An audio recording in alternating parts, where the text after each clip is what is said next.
Ever wondered what would happen in Dark Souls 3 if you only put points into strength? Well, of course you would have some big bonk damage,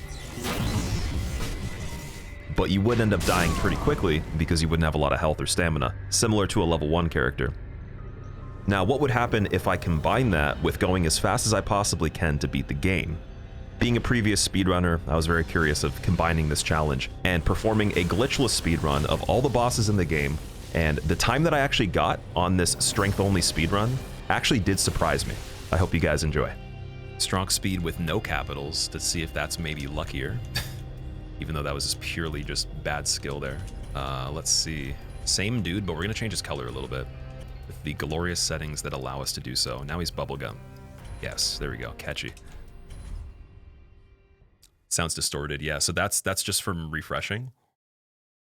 And you should be able to get it away, but it kind of warps where like the actual, it's like a pitch shift, so the key of what's happening is warping all the time, and then the melody or like the notes, whatever's happening between that for music, they can individually have different pitches too that don't match the key, so it sounds really funny.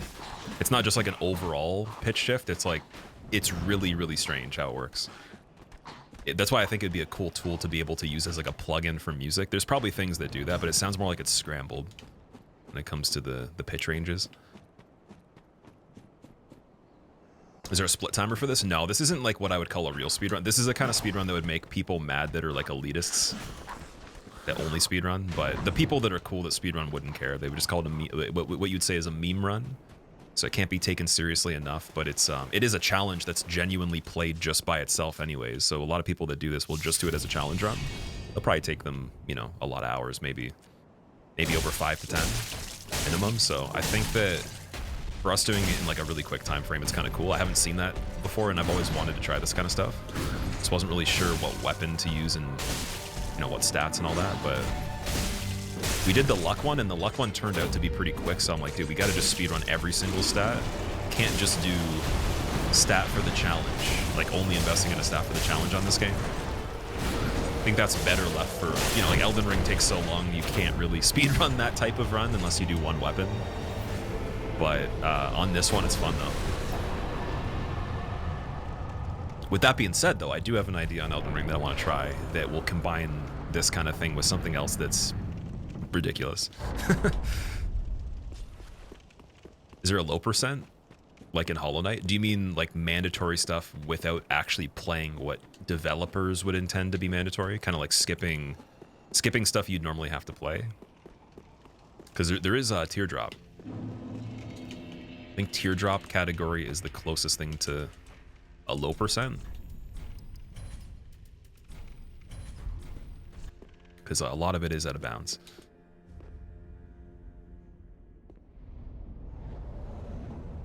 There's a meme split timer. Essentially, there's just the total timer, and then even that doesn't really... It's like just to give a reference of how long it's been since I started it, but I'm going to be looking at the save file. Since, like in a regular speedrun, you would have in-game time counted, and you'd also quit out on like every single door. You do tons of quit outs. The quit outs alone would save probably cumulatively over the course of a run over a minute or something like that. So we're not going like super sweaty, but I am trying to play really good on this one. You're insanely good at this game. Are you known as one of the best, or is that an awkward question to answer, G? Well, so the thing is, like, to be able to measure who the best is at anything, there has to be some criteria, and there's no way to make criteria for any of this stuff that actually can determine that from at any point in time that I've ever like been asked that. I've never been able to have someone have a system that can like clarify objectively that. Unless we go into so many different detailed areas that it starts to become kind of confusing as to what we're trying to find in terms of what skill means or whatever. So I think there's a lot of people that do things good.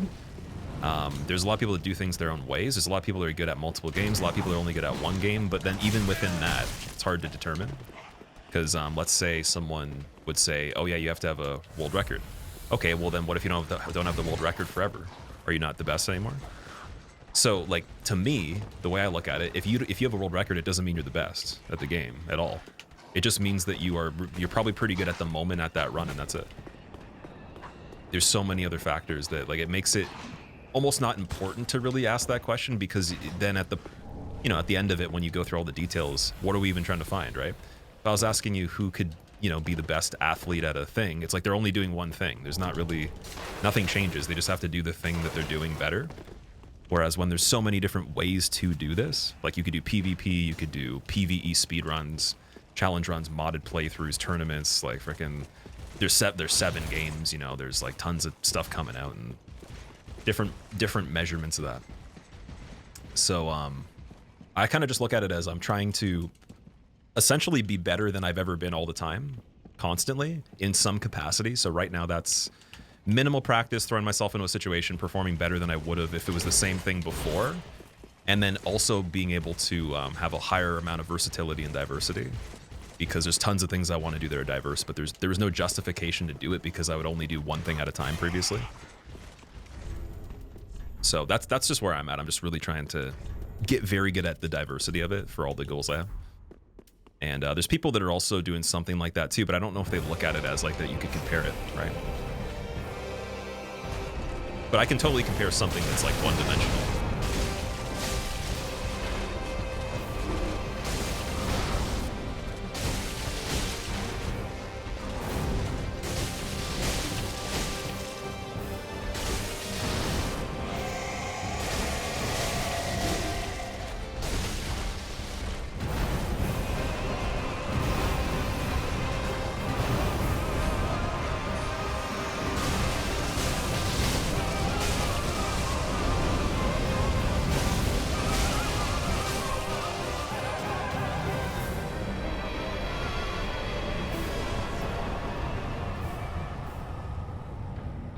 I sort of disagree. If you have the world record, you're the fastest, but not necessarily the best performer. Well, so what you just said though, technically is exactly what I said. It's like you're the fastest, but not necessarily the best performer. So like, what are we ranking best at though? Like when someone says best at something, that's why I need like a condition or a concept, because like this is very diverse when it comes to what you could be good at. Like Chase the Bro is not the best speedrunner, but he probably is one of the most notable and well-known, potentially a candidate for the best PvP player across games in different capacities, right? Making different builds, doing different, for invasions, whatever. But then there could be the same case where people would say Ouroboros and Peeve were the best PvP content creators or players way back, but like I could beat them every single time almost, like if it came down to like equal conditions. But that doesn't mean I'm better at what people thought they were good at. They were just good at making like funny builds and like trolling people and, you know, making like really cool things out of it. I was really just mechanical skill focused, right? So like, yeah, I'd have builds, but like that wasn't really the point. I'm not trying to like show you how to make a build or making a character's persona. It's more of, I just want to win in the arena and get rank 3 and stay rank 3 forever, right? Was the original goal.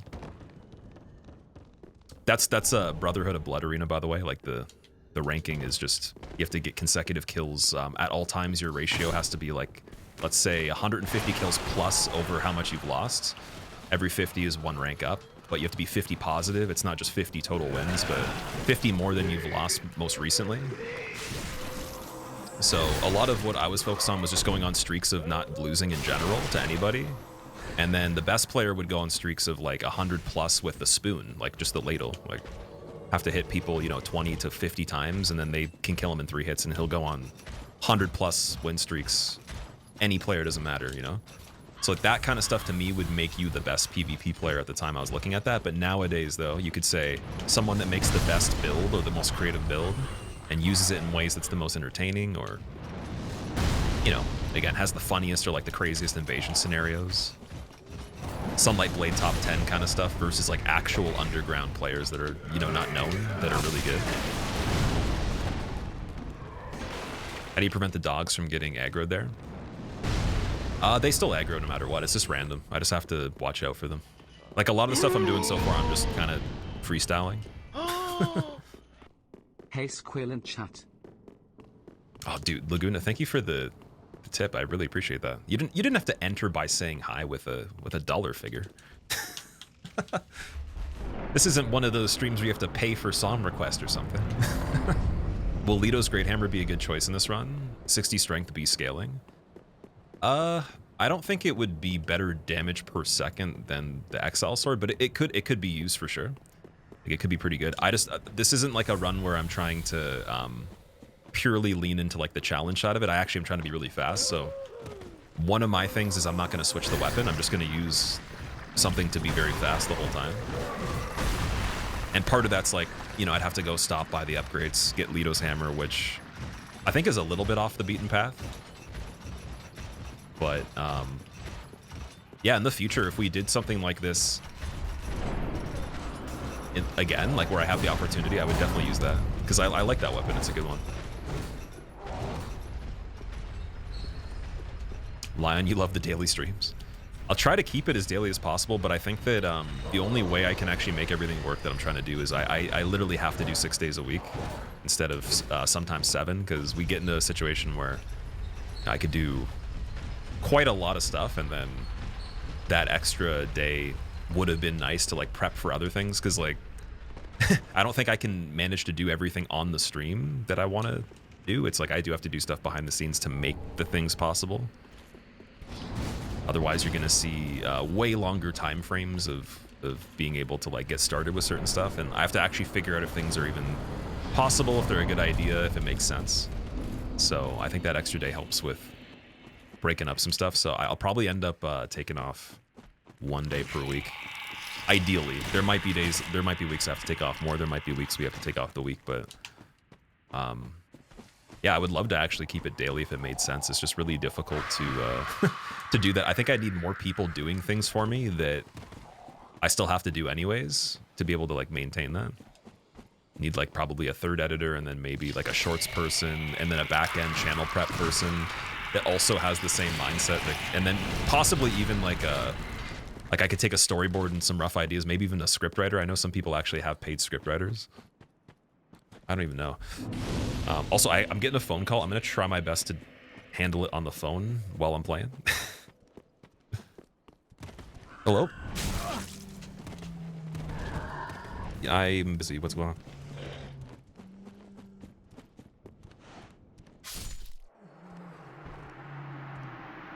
Yeah, I can do that later. Okay. All right, bye. Bye. Yeah, I know I'm not muted. There's no way to mute there. I don't have a hotkey that can do that. How'd I die there? Fall damage, unfortunately. The fall damage was too big. Okay, we gotta actually do this seriously now. Oh, man. I think I'm gonna bring back the playlist, too. I need the playlist to focus. It's open, I just didn't start it. I want to try it with the game music. We still need something to fade the game music automatically whenever I enter a fog gate. That'd be amazing.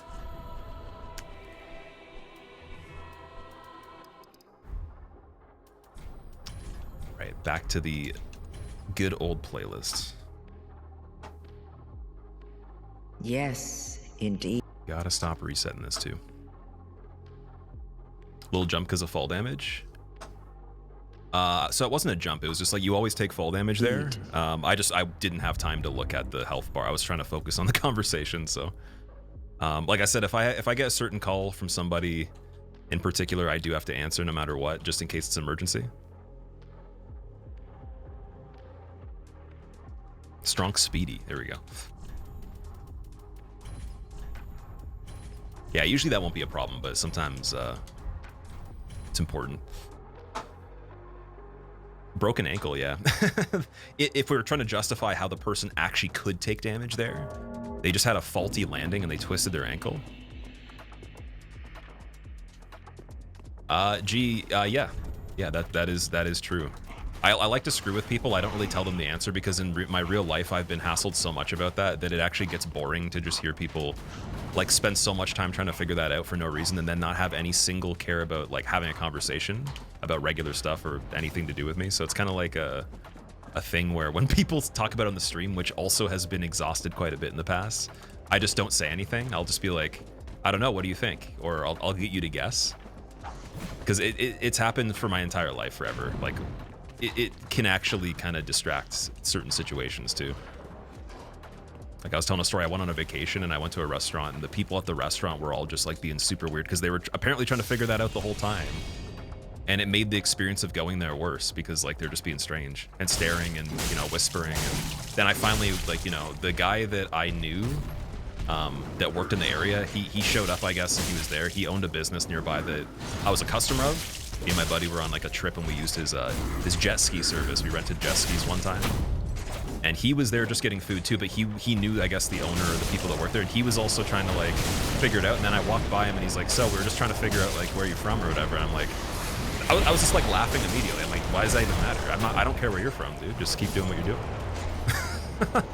But like there was no other conversation after that. They were very disappointed once they weren't right, and then like they didn't have anything else to say. And I'm like, exactly. So it's a lot of energy wasted for something that didn't change your life, unfortunately.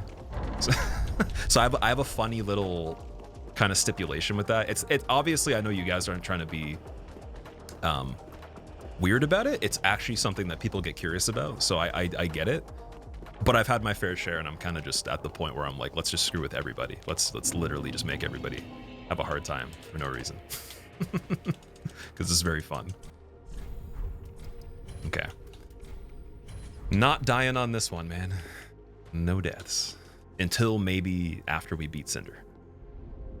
Is this no death? Why restart? I'm trying to get the fastest possible run that I can manage to, and I hadn't hit that bonfire, so we would be losing more time than dying on certain boss fights if I had to run back that whole stretch. It's mainly one of the issues there. You shouldn't have to die there. It's because the phone call thing, like I wouldn't have been able to manually go and open my phone and take a call after that, so I had to answer it. Like this run, you can't stop. You know, once we're doing it, that's it. It's very personal. You can imagine it's annoying. It's not even personal. It's just like, for me, I don't really understand. It's not, or not even understand. It's like, I don't have time to like get into conversations that are not going anywhere unless we already have to be in the same situation together anyways.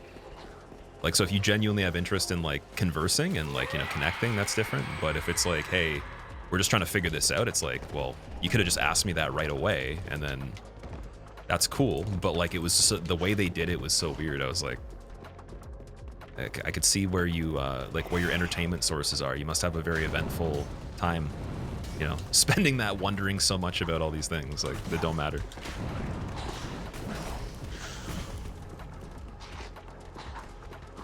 But I guess that was mainly because they looked disappointed, you know.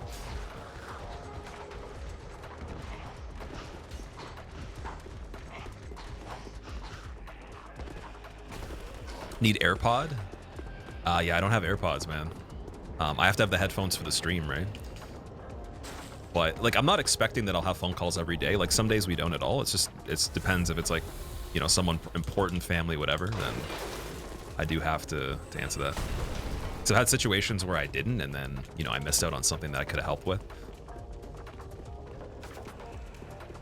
But people will also call me and then they just want to talk about something random, or like it's not something that needed to happen, but they don't know what I'm doing. So I could just do don't disturb, but then if anything ever happened that was an emergency and it was because of that, I'd blame myself forever. So I just can't do it, unfortunately, even though ideally a lot of people would do that.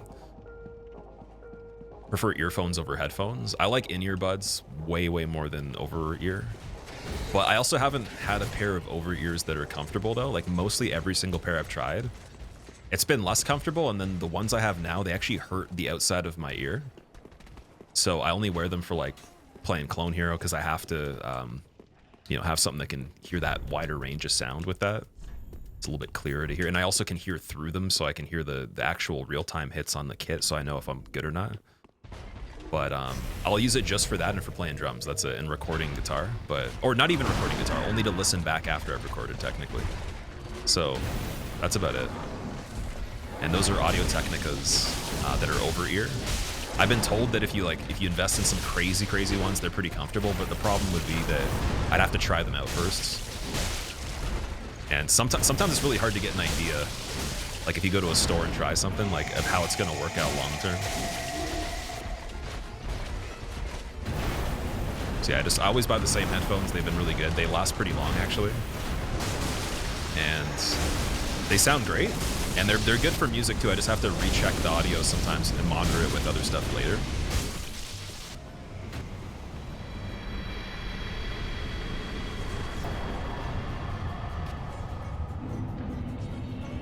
Is this Scam Run prep? What is Scam Run? Oh, you mean the phone call thing. Yeah, that's true. I was talking about that. That's still something I would love to do. I don't know if this would be the best game for it, though. I almost feel like Dark Souls 1 would be better. Because you could die very quickly from not paying attention to like a chase in this, whereas in DS1 you have so much more freedom. Like, where are you ever being chased by an insane amount of enemies where they have like a free reign to circle around you in DS1? It's usually like really linear tight corridors where they wouldn't be able to like surround you easily. It's like mainly archives if you run the wrong way. And then Anne Rolando could be a little tricky, but other than that, it's pretty good.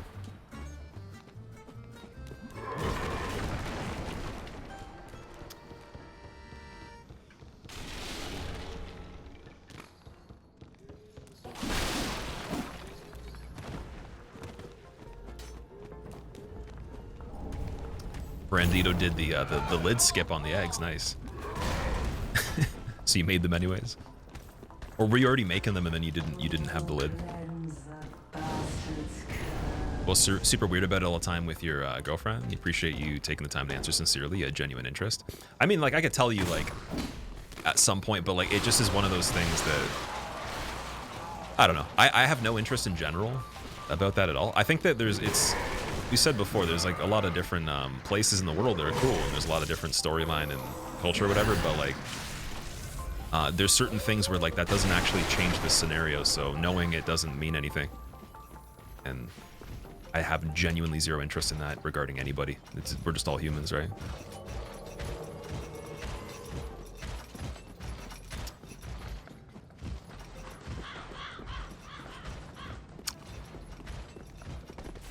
You have the same issue with Audio-Technica M50Xs. They're good. You had to fight through the ear pain until it molded to you. Oh no. What's the material on the outside of the ear cup? Is it like a memory foam sort of thing, or is it actually like a hard foam? Because I tried to get memory foam earbuds for the in-ears, and those are actually way less comfortable after I used them for a while. They were at first kind of nice, and then literally by the second day it was worse than the regular earbuds. So I was thinking like, oh yeah, if I get memory foam for the ear cups on an over-ear, it could possibly mold to the ear like you're saying, but then the material might be like a little bit more scratchy. Good feedback. You're gonna do some reflection on that. You don't have to change anything about you. Like I'm just very specific on certain things, so none of this means any of you guys have to change anything. This is just my take on it because I've had endless experiences. I mean, like I was also a target for like my background for like my childhood, and I have family related stuff that's problematic because of that, so it's just embedded. So anybody trying to like really focus on that any longer than normal is just something that is unneeded in my opinion. It's kind of like you know, find something better to do. Let's just like, you know, keep living. But I'm not saying that you guys trying to figure out it's a bad thing. It seems like it's genuine curiosity, and yeah, whatever that does for you, cool. I might not understand it, but I try to not involve myself in that stuff.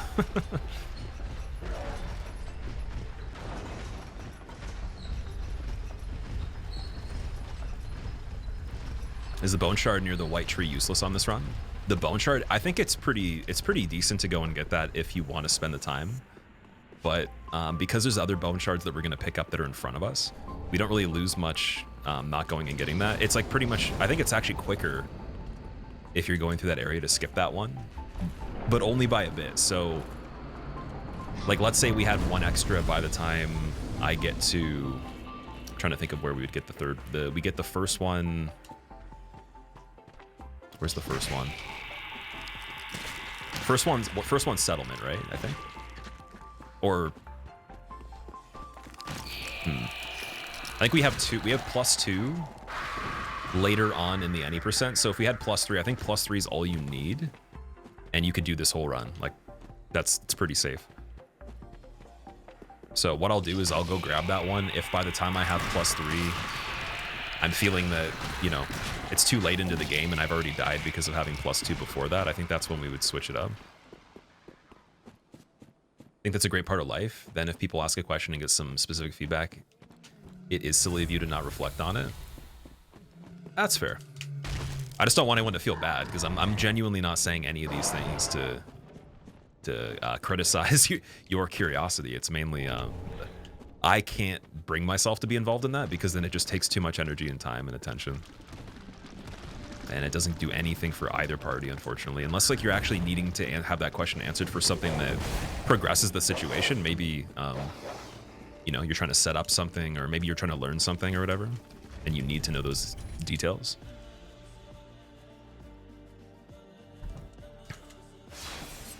But everything's perspective. You could look at it as a harmless interaction. I just, like, I kind of desire more than that. All right, we got this bonfire. Cool. Looks like we might not die this time before actually getting to Abyss Watchers and beating them first try. Looks like it could be a thing.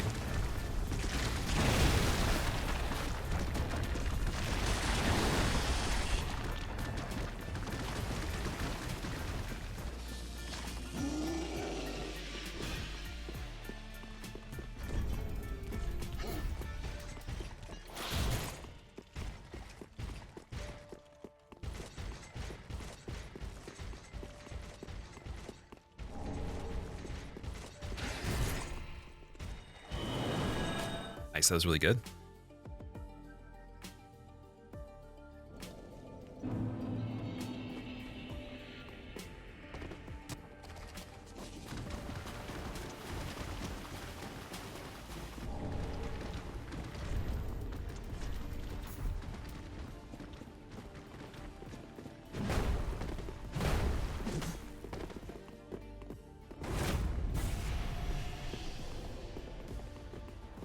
Hey, look at that. We're falling with him this time.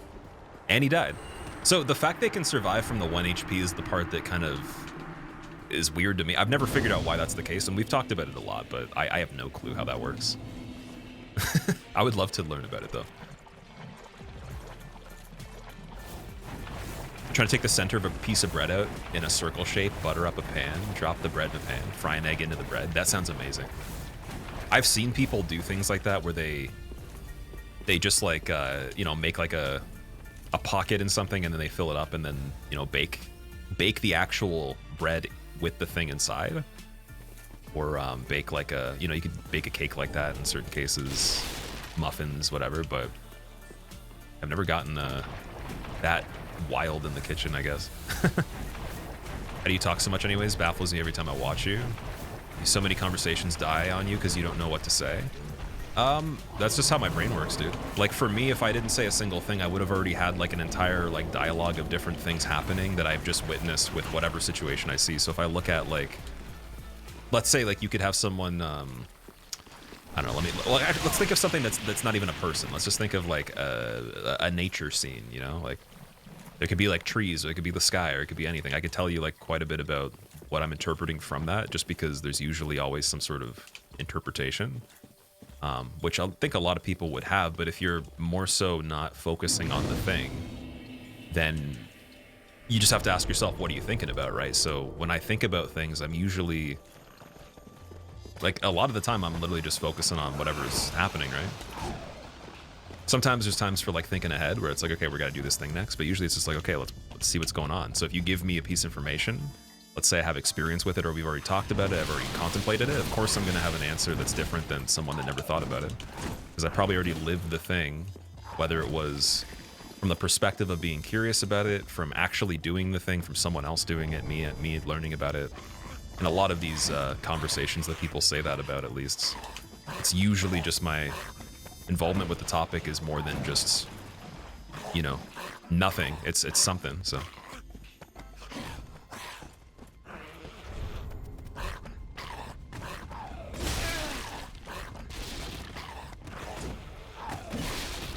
Okay, we might die here on the quit out. Let me try. Nice, nice, we got it. So now all we need to do is not get the helicopter attack from the spear guy. I can still technically live through that, but it'll be very hard to get into a safe spot with how much health. So let's see what he's doing right away. We're looking good. Okay, and we should just warp off of this. Perfect. How do you interpret a forest? So you just see a forest? Like, if you're in the forest, is that what you're talking about? It would depend on exactly, like, the circumstances. Like, is it a forest that's like a figurative thing in your mind, or are you actually there? And, like, what are you seeing, right?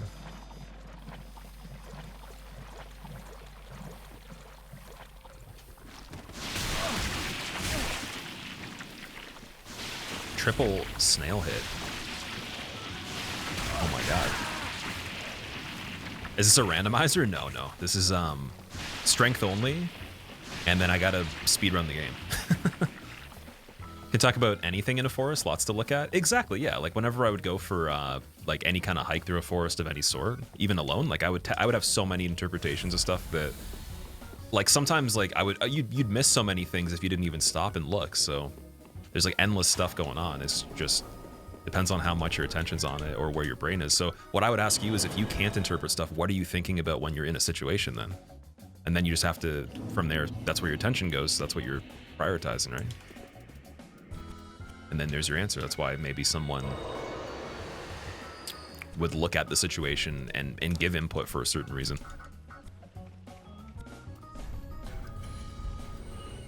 Okay, here we go. So no shards at all. And then I'm not going to sell the stuff now either. We're just going to level to 17 first, try to get +2, and go on from there. I think it actually will be enough.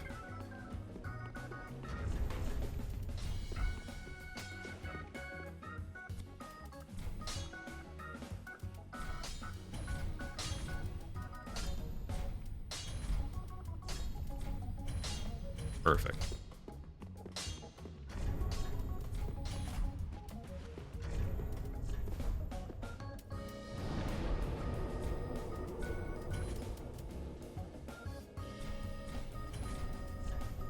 Okay.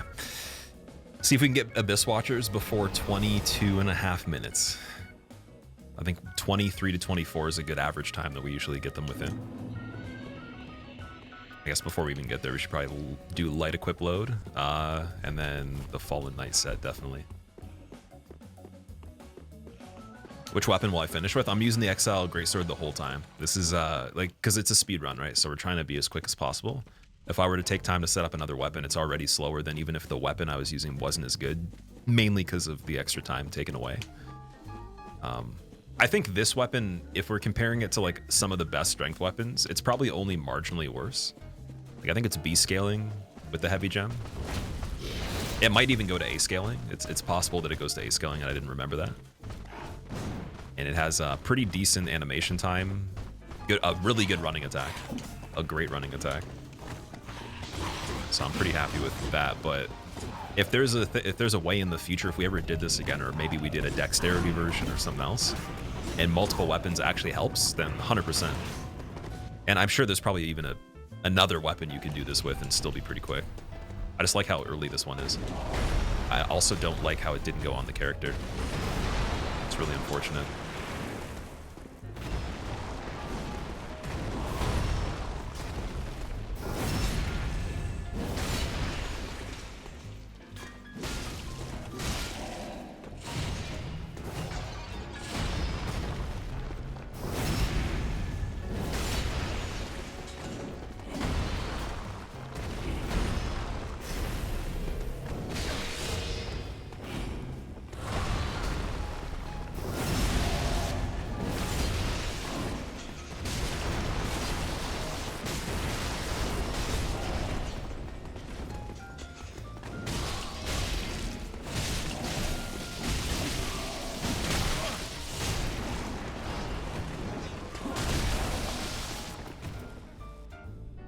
So then this lightning should carry over a little bit.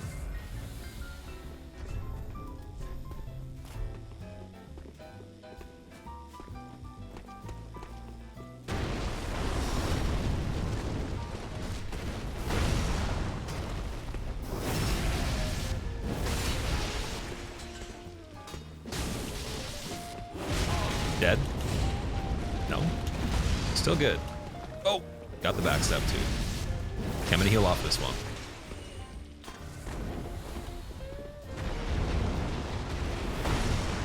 Don't know why I jumped there. That was really funny. The jump was so random, dude. Why did I jump? If only the jump helped. We need helpful jumps. Like, I went to go sprint because I knew he was going to do it, and then that would have been amazing to go right into a backstab, but squeeze the trigger a little bit too hard there.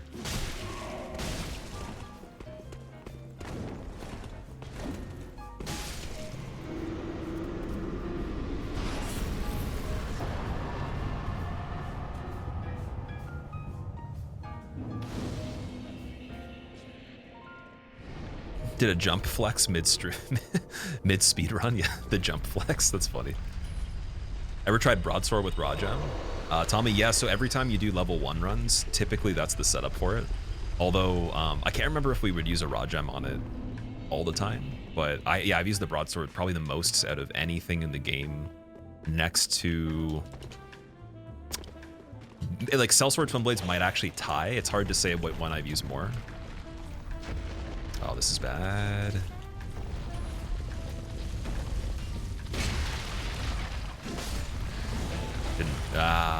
This is really unfortunate. Now we gotta wait for this. That's painful. God damn it. That's really painful. It's okay though. It's just like we had a bad Abyss Watchers, or like all the fights were kind of bad. Probably more so, like more likely to be a bad fight that's not Abyss Watchers, I guess, because technically they are kind of random. They're not really a similar time frame all the time. But we could pretend that was the case. All right. Definitely gonna level a little bit before Walnir as well. Usually, it'd probably be better to just go straight there. But lately on this, I was saying, like, we're gonna die if he summons the skeletons, I think.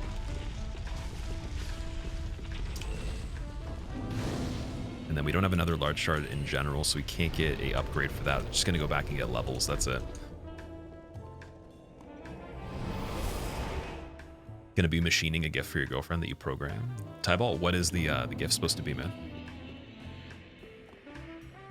That sounds really cool. I love when people make, like, they create gifts, like they make them. Nothing for me has ever felt better than giving a gift that was like art. Even though, again, people will say that's just kind of lame or whatever. Like, it's very, very satisfying, especially if the person genuinely likes it, too.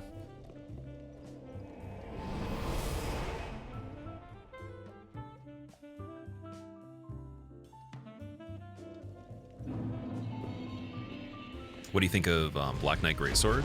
Oh, Black Knight Greatsword is one of the coolest looking weapons, but it's just the amount of dexterity you would need. I don't think we can actually meet requirements even if we wanted to on this. That's another thing as well. So Exile Sword has a good amount of dexterity requirement where we could just pick this character and use it, but considering I'm not going to be getting the stat boosting gear, because even Hunter's Ring, for example, it's a little bit out of the way. And then, you know, what do we really get access to at that point? Because we'd still have to go and upgrade another weapon. I think that Hunter's Ring in the level 1 speedrun was favored because Twin Blades literally is required. If you want to do a quicker level 1 run for the DLC, like the Twin Blades helps a ton. So that was part of the actual, like the meta run for it, the one that people do very fast. Made her a jewelry box. First thing you're doing,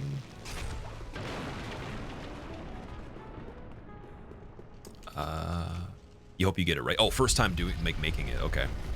I bet you even if you don't get it perfectly, she's probably going to appreciate the effort. Like that's where the value comes from, not so much that the thing is immaculate, right?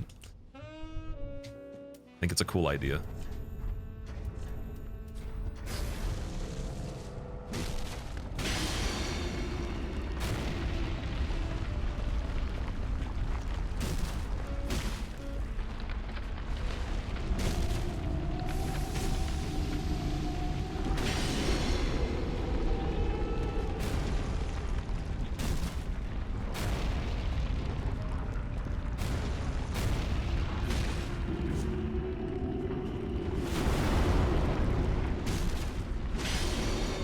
Beautiful.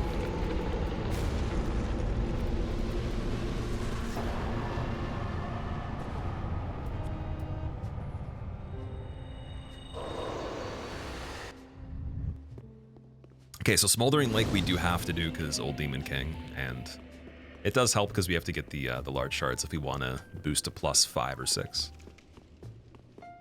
Favorite Dark Souls 3 weapon, PSP? For me, like Sellsword Twin Blades is literally my favorite weapon in this game. It sounds kind of funny, but like I actually enjoyed them before they became as good as they are, before they made the update for the Sharp Gem and the Heavy Gem. Same with the Warden Twin Blades. They both are pretty much tied for me.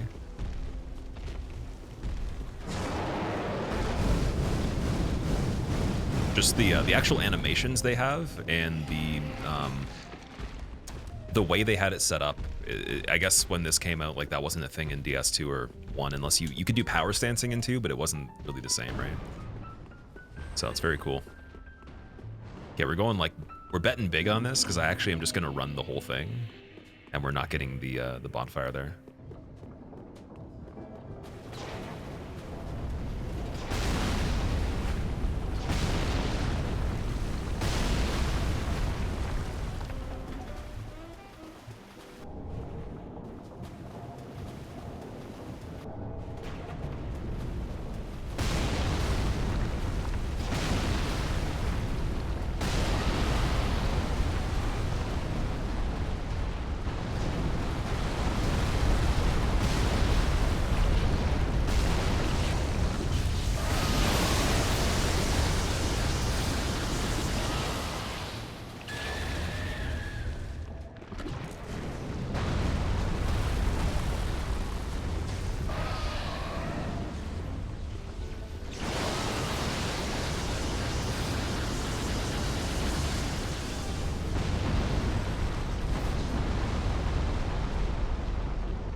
I don't think we need Shrine from that, although, for Sage, I guess let's get some stuff from here. For the other things we're doing after, gonna get 2 more replacement Homeward Bones. I guess I'll get the shield now too for later, so we just have it already. And then let's get the upgrades. Oh, we still need regular Titanite, 6 of them, I believe.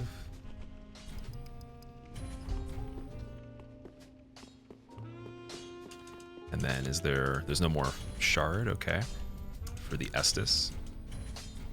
Got that +5. Hawkwood's not gonna give me the heavy gem yet, but the next time we come here he will, so we're gonna do that. And then I'm just gonna put the rest in the strength again.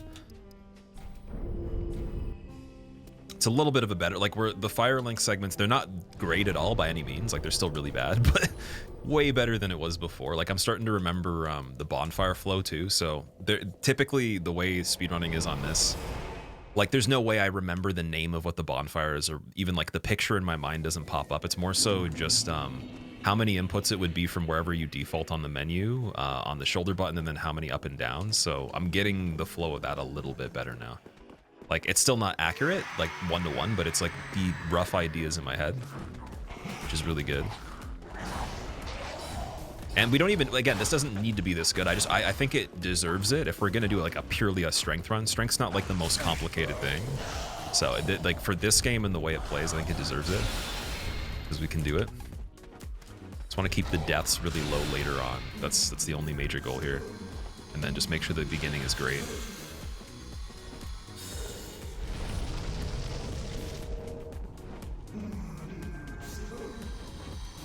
Hey, you want a parry maybe? Hey, parries for everybody. We're giving parries out, guys. Periwinkle. Colored things, even. Almost 1 cycle Sage, cool. And I'm gonna take this off. Put on the armor. Now it's 78%. Ugh. 69.2, here we go. It's not the real one, that's the real one in the corner. We're already sorted out. Boom, easy. It's like it never even happened in the first place.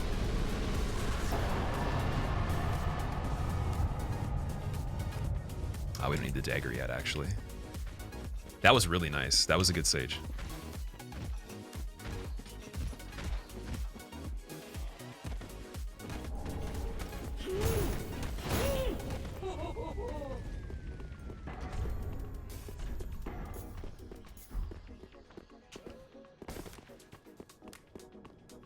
All right, so dogs on this part are a little bit weird. It's one other thing I want to watch out for.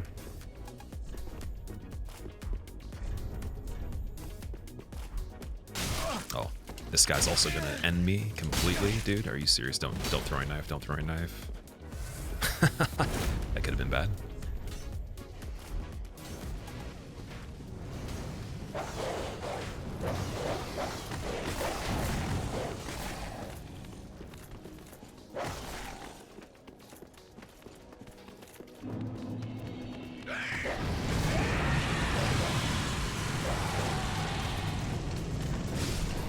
Pretty good. Oh, I was gonna say pretty good regarding the dog. Okay, I'm gonna do a quit out on the door just so we can actually get in there properly. She appreciates it, but for you, it serves the purpose of making a gift and also a simple thing to test the skills of making it. Make something that will genuinely be used. That's also appreciated, I guess, by you because you know that the person liked it enough. Not even just because it was from you, but functionally too. If it's something that serves a purpose, so that's cool. Creative gifts are the best. The person put their heart into it, trying to make you happy. Exactly. Yeah, it's like a lost art because like think of and this isn't. I'm not even trying to fault anybody, but I think there's less people that are like maybe in the space where they're interested in even doing a lot of creative things. Like on their just for their own sake, so therefore like when the time comes and you're like, okay, like I want to make somebody something, it might be the first time ever like figuring out how to even do the concept. With what you're talking about, that's a little bit more ambitious, but I mean even just like a basic, like making a painting on a canvas or like a little sculpted thing or maybe pottery or whatever, like basic things that are not as crazy. Then it comes to the time where it's like, oh, like you might just skip that idea because you're like, oh, I can't do that. One of the coolest gifts that I've seen someone give lately, so my buddy, his good friend had a daughter, like had a kid, and he wrote her a song, and it was actually a really good song. Like I have the song still stuck in my head, and he had barely even played it compared to the other stuff that we were playing, and it was just so catchy, like just like even the guitar part of it. So that's a cool gift too. Here we're gonna have to wait a second. Yeah, I figured I'd take something on that. There we go. But now the dude shooting the bow should be interested over there and not where I am. Should have had the skull on my slot. But I didn't.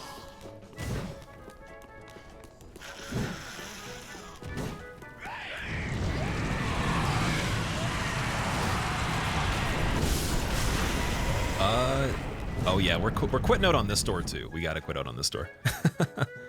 Ever made a mixtape for somebody? No, I've never done that. You mean like making a tape or a CD with songs that are from someone else, and then you just like mix them up and give it to them? That's like an old thing, right? I feel like that's like before my generation. Or maybe like that was happening when I was a kid, because like CDs were like a little bit more normal when I was like really young. And I remember people like saying mixtapes. I've seen that in like movies and stuff like that, but I've never known anyone to do that. So that's really funny. I guess the thought there is really like, can you actually remember the person's music interests and put together a good playlist? Because making a playlist that's good, that someone also likes personally, is like it's a pretty tall order, right? If they like music a lot. That thrall's trying to track me, dude. He actually turned when I turned. That's so weird. Why are we doing that? Here we go. I thought that was going to turn out to be bad.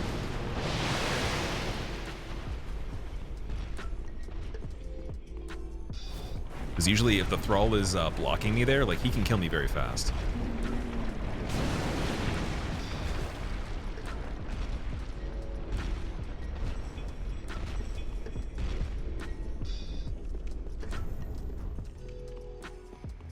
We want Lloyd's sword ring.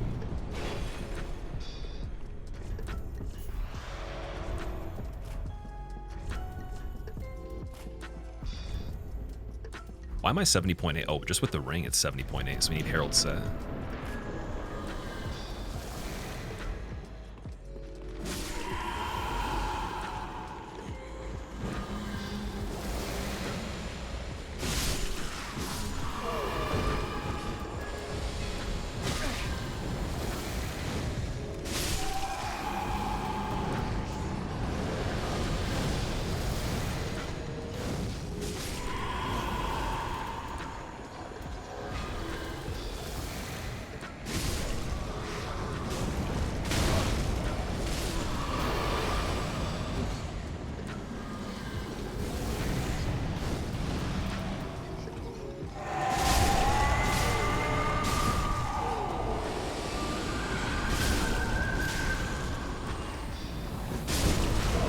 Saved a skull on Deacons, not bad.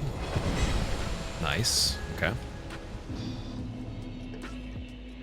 Now we're getting to Irithyll, I believe. So we're just gonna go straight there to Pontiff.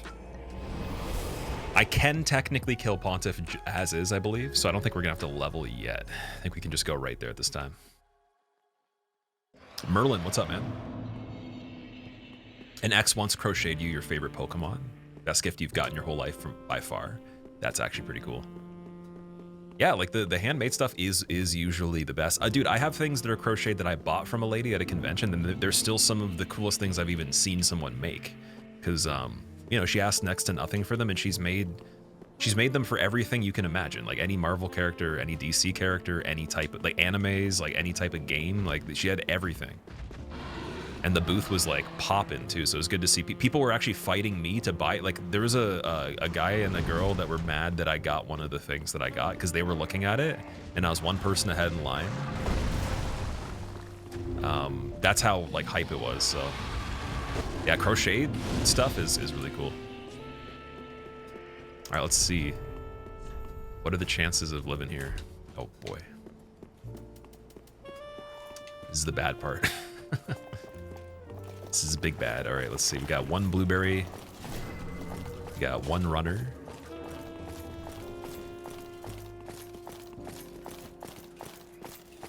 The runner's actually kind of close here too.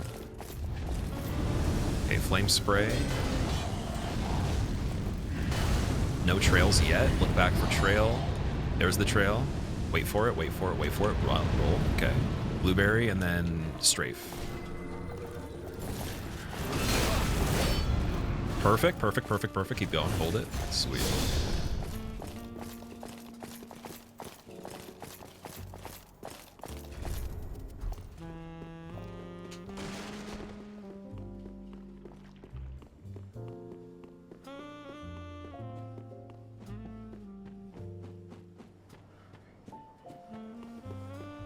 Merlin, I'm doing great, dude. Thank you for asking. I appreciate it. Used to record the radio. It was easy with the built-in recorder. I remember doing that too, actually. And it's funny because the day that I remember I got gifted like a little MP3 player that could hold, I think it was like, you know, 60, 70 songs, whatever. Like it was when all that stuff was like, you know, just they started to have like the random brands making MP3 players, and they were like more normal. So I can't remember what kind, but it could record too. It had like a voice memo thing. And so because I could not put music on it the day I got it, I used the recorder to record the radio and record a stereo that had a CD in it. And then I listened to like the worst quality version of that music that was recorded for a while until I could actually put music on it. It was pretty funny.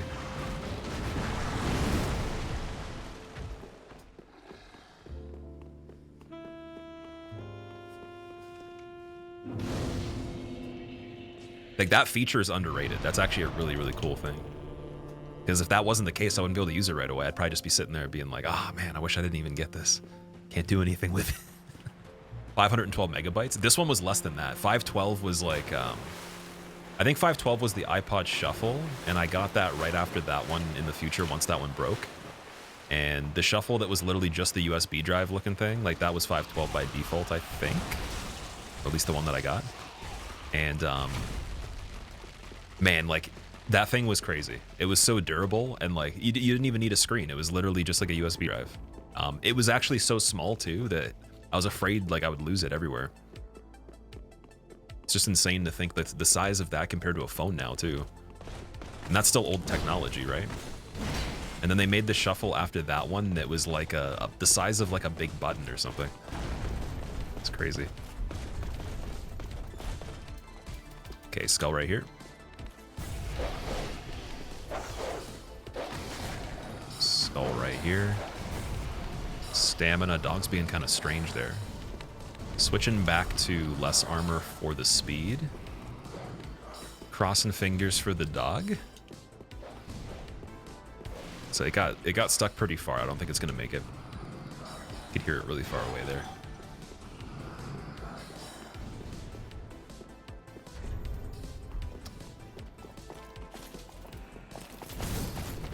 Right.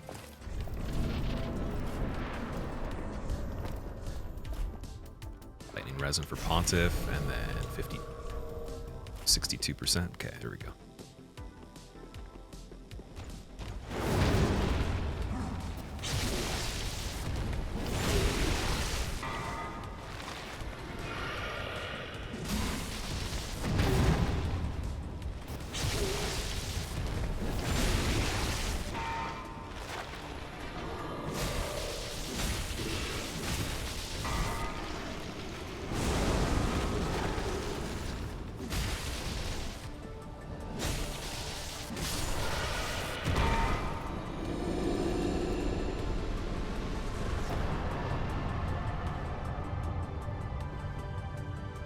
Very good, Pontiff.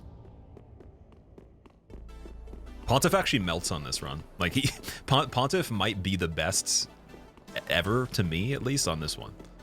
Because I love the running. Like my favorite running attack animation in a lot of the games for every weapon is this weapon. So, man, it just brings back a lot of good nostalgia. I remember like hitless runs with the Exile Sword were the most fun, dude. They were hard, but they were so fun. I might have to try one with it. Might have to finally get at least one run on this with that. Does this include DLC? Zombie, I'm gonna go for every single thing in the game. This one.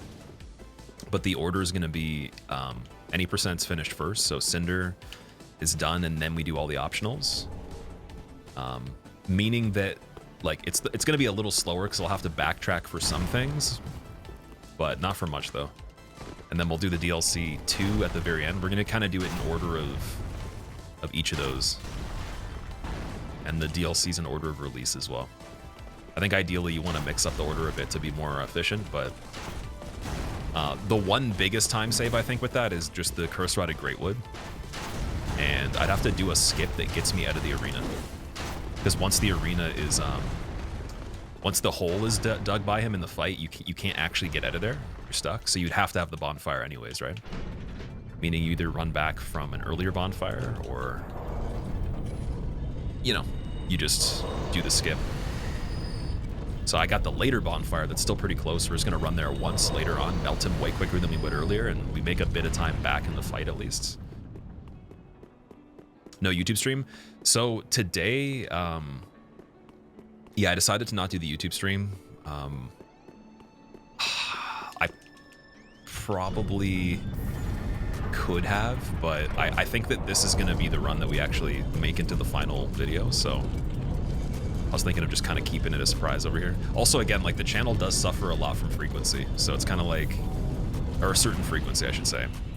So I have noticed, what I might start doing, and this is just an experiment, it's not something 100% guaranteed, but I may actually start taking the lives down or like making them private, because they do clutter up the system a lot, unfortunately. Like they're not always terrible, but I do believe there's a lot of better results we could have gotten for tons of things, just based on what I was like kind of experimenting with, in the sense that we don't have as many lives, or at least we can do lives all the time, but we just take them down. Simply that. A lot of people are already doing that. Now they're trying to test the opposite of what I was doing. I'm sure they'll find similar findings too. Oh wait, we need, we got the ash, right? So large shards, 10. But since again, we already used some, it's technically only 6. So that's one thing I got to do better. We can get, oh, the heavy gem is available now too. That was the first thing again, damn it.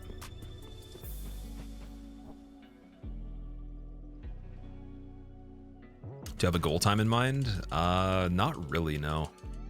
I genuinely don't. I wish I did. Like, the goal time is only for any percent.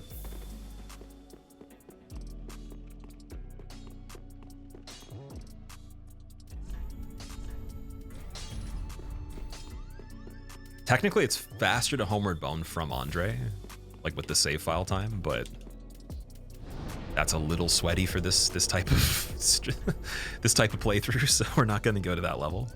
There's a lot of really funny things I'm starting to remember now. I'm like, oh yeah, I could do that, I could do this, but it just gets to a level that's so ridiculously optimized that it actually probably would make me play worse on certain things.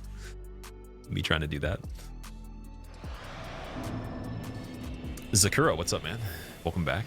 Is Elden Ring Night Rain a real thing? Oh yeah, yeah. They're releasing it on the 30th of May, and then the network test is, I believe, tomorrow is when it starts. But yeah, it's a real game. It's just kind of like a side project they're working on. And then they're going to continuously keep updating it with content. So it's cool that they'll give something that extends their other game without making their other game a bunch of DLCs that are closed off. I think that people assume that's what was going to happen. This is like an answer to that, you know, adds a little bit of a different purpose for the gameplay and everything too.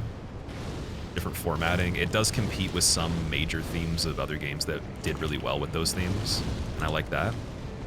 So it seems like they've been paying attention to the market of, like, you know, people that are doing more multiplayer-based things, and Miyazaki said he would love to make a multiplayer game at some point way back in one of the interviews, and I was always saying they need to do something multiplayer. So I'm wondering what, again, the potential of more competitive gameplay on it is. That's my genuine interest. Because we already have some people, you know, doing tournaments, hosting them for these kind of games, but imagine we can do that for Night Rain. What would it look like?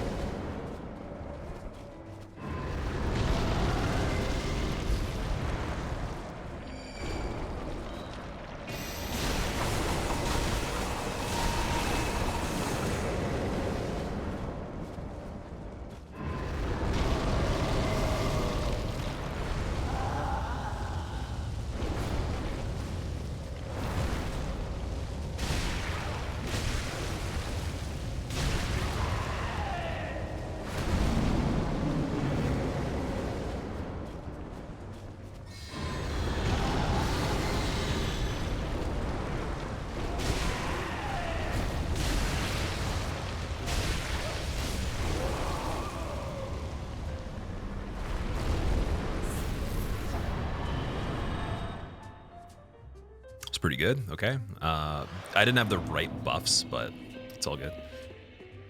Just level a little bit more, because why not? We actually got the heavy gem scaling now. And on to Yorm. Without the dungeon skip, unfortunately. Unless there's something I could do that I maybe am forgetting with that. We're going to have to figure that out in the future. I think it's just fall control is all you have the option of. Or maybe, like, there is a cat ring in this game, isn't there? But I think it's a little bit out of the way. Visions of S and O. Move and ban. What's going on, dude? What does S and O mean?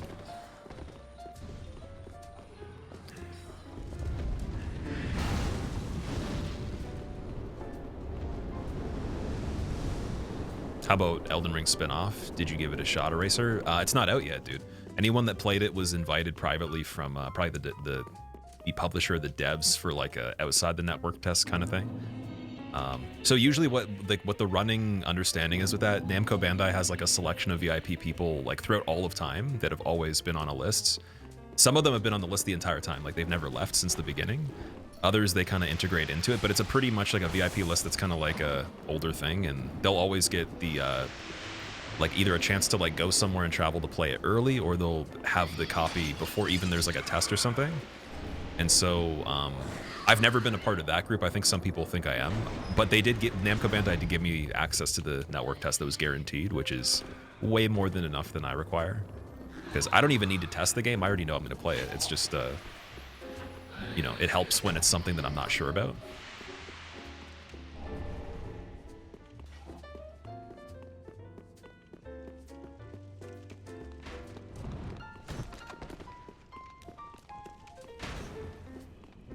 So yeah, we're gonna be playing it tomorrow, I guess. Just don't know exactly the time of when it's actually active, but we'll fit in whatever we're doing to that. And then I'd love to just switch into the regular one after and go back and compare it with the run that we're gonna be doing. Oh my god. I thought the giant was gonna reach in front of me there.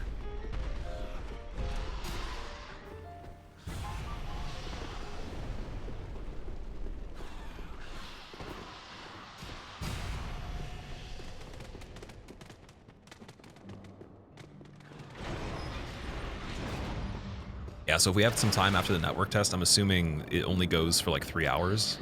There's like that window. Outside that window, we can do some other stuff. I might just do that tomorrow because it is also Valentine's Day as well. So it depends on the time frame for all that stuff. Does anybody know what the universal time is for when it goes live? So again, I haven't been given any information from them other than I'm in the test.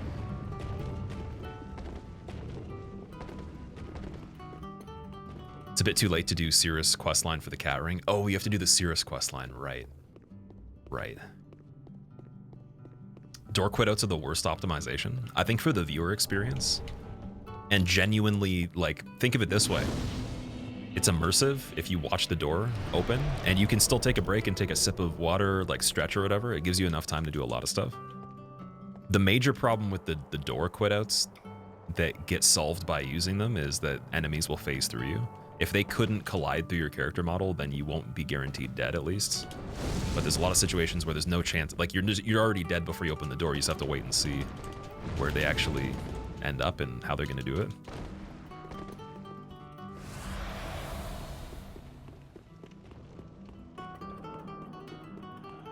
So I was thinking with the Grave Wardens too. Like that, I don't think we've had 2 of them on the door alive with a decent amount of health. Usually that's a likely problem. The cathedral doors to get to the interior with the 2 Grave Wardens, and then I think in the DLC the Ring Knight, and then Prince's door with the Lothric Knights. Those are really bad.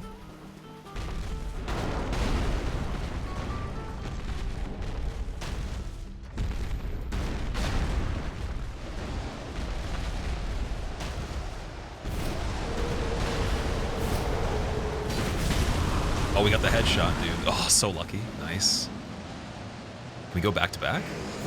Double head? Double headshot? That might have been. I didn't see the blood, though.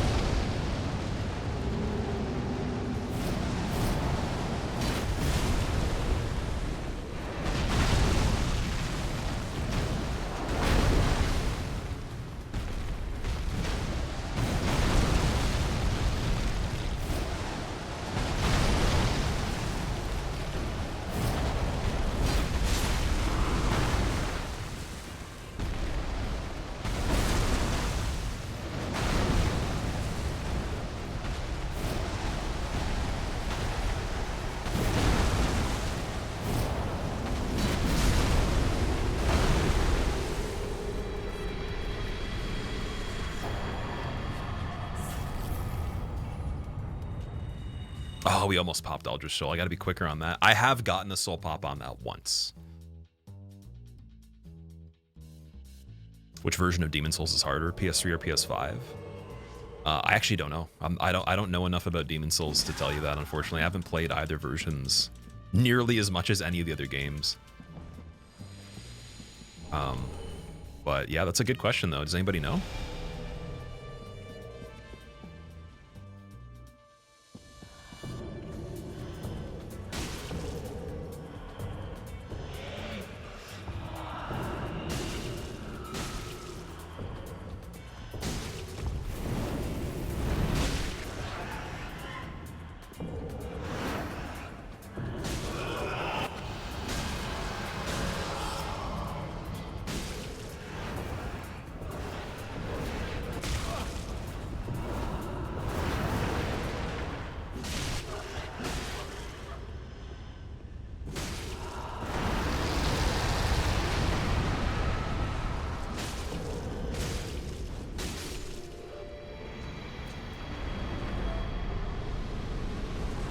Okay, so we need this bonfire for Oceiros.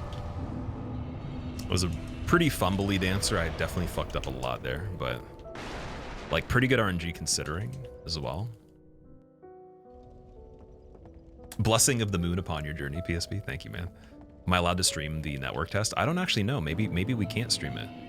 Again, I wasn't given a lot of information. I literally received a message saying that I'm part of the network test guaranteed. No need to enter, and that's it. No other information, no console. I haven't received a message from anybody since that day, and that's it. I know it's real. I believe it's real because it's happened before, but I'd have to probably go digging for the information that you guys know for like the public.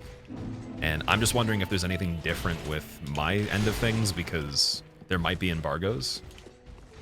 Like obviously if you guys don't stream or make videos, it doesn't matter, but embargoes are kind of weird where like one embargo might let you make a video but not stream. So that's a factor too. A lot of the time, like people can make videos, but they can't go live with the thing for a certain amount of days, and there's timelines that expire for both. That is, dude, that is wild beyond belief right there. Saved by the pants, dude. I'm gonna do a quit out here just in case we have a weird barracks, because barracks is barracks cheats, man. Barracks actually literally, like, the walls don't exist. They look like they do, and everything goes through them, and people cancel bonfires really quickly like this. Did I download the game? No. I can download games within like 10 minutes though, so it's not a big deal. It's probably gonna take like 5 seconds to get it, because it's probably not a full, you know, full game's worth of download. But again, there's never anything I was provided with, so I don't know. Not sure what it'll probably be provided tomorrow or tonight. One thing from behind the scenes I can tell you. Oh god, thank God we got the bonfire there. That's a really mild death considering how long it's going to take. It's probably going to waste, what, 20 seconds or something? It's not too bad. So it's because I was just a fraction off on the quit out there. You got to be pretty far if you don't want to get screwed on the other end of it, but I have to warp here now. Oh, no, we're good. Okay.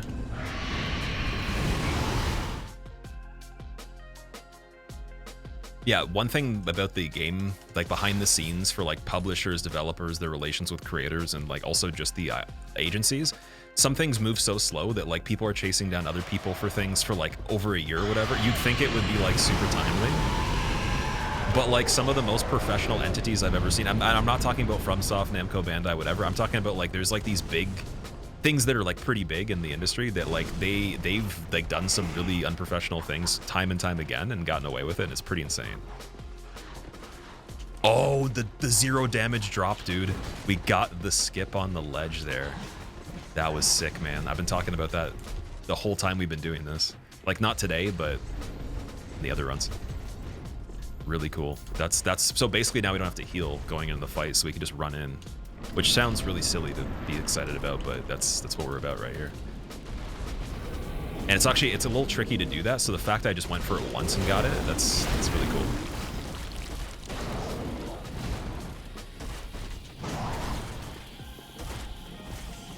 Okay, what are we doing? What are we doing, dude? Very, very bad luck here.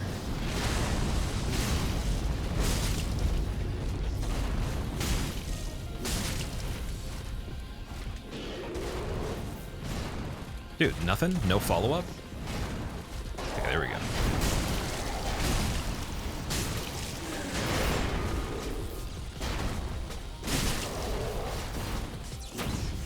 Tank it?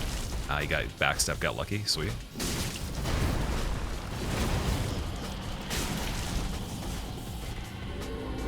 Come on, dude. Hurry up. Super unlucky turtle there. Oh, we still got his boot. That's pretty cool. Couldn't get the roll attack, unfortunately. Go across. Oh, he didn't do the backhand. That sucks. Something, dude. I don't want to go in for a running attack because he might bonk. Bonking Slayer is kind of like bonking Looking Glass Knight. You could die really easily from that too. There we go. Thank you. My God, man, that was. I did everything I could there. I don't think there's much more we can do. I even made a gamble that was pretty risky, but what more can you really do? Oh yeah, we want to set up for Princes now and Cinder, so we're gonna go back. And then, yeah, I wonder. This is the run that's like close to the time frame that I'm ideally wanting to get. So that's pretty cool.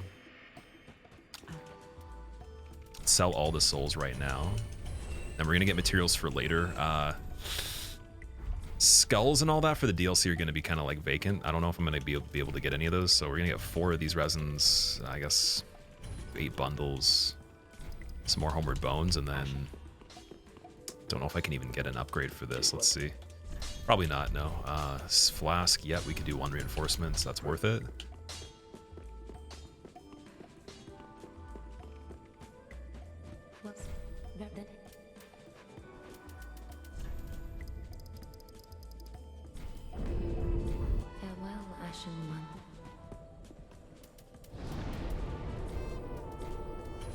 One more bone shard too.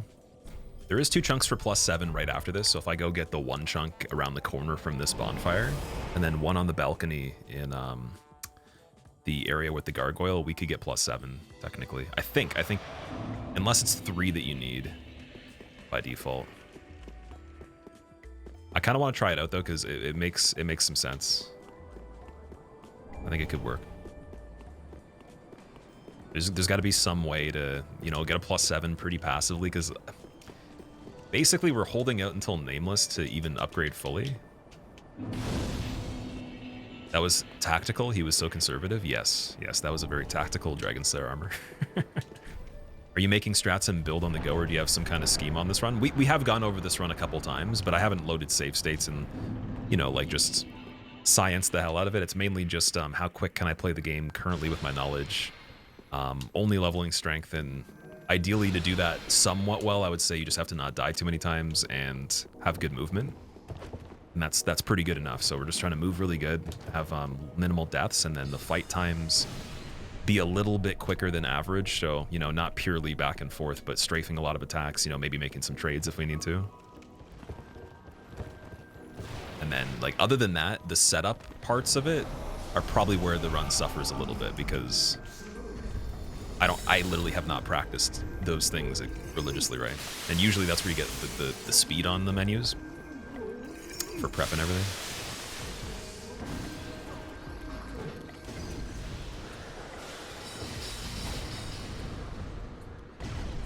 So yeah, like a lot of the stuff's just like you couldn't go wrong with it, because it's just like, yeah, like I'm always gonna have a bridge right here.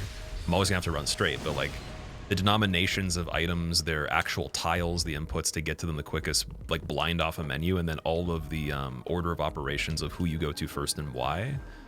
Every single time you upgrade is something that, like, that takes the longest, I think, to solidify. And at least for me, like, I'm always fumbling that stuff still after everything else is fine, because that's a mini game inside the game itself. You can't just think about it and do it. There's no way to think of it. It's more like you make a separate process or a combination in your head for what it functions as, but you don't think of it as what's actually happening, because it's too slow to do like that, right? You can't just be like, oh, I'm gonna look at this and then react to this and then choose this. It's like, no, you already know how far it is. Like, you could see the menu before it pops up, kind of thing.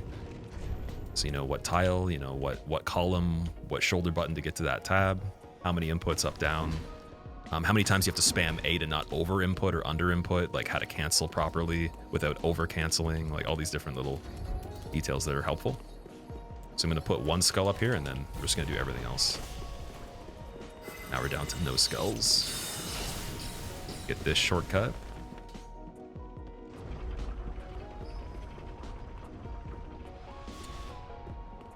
Let's see, we got 59 minutes in game time, so we're definitely not getting that 105, but it could be, like, this has potential to be quicker, for sure.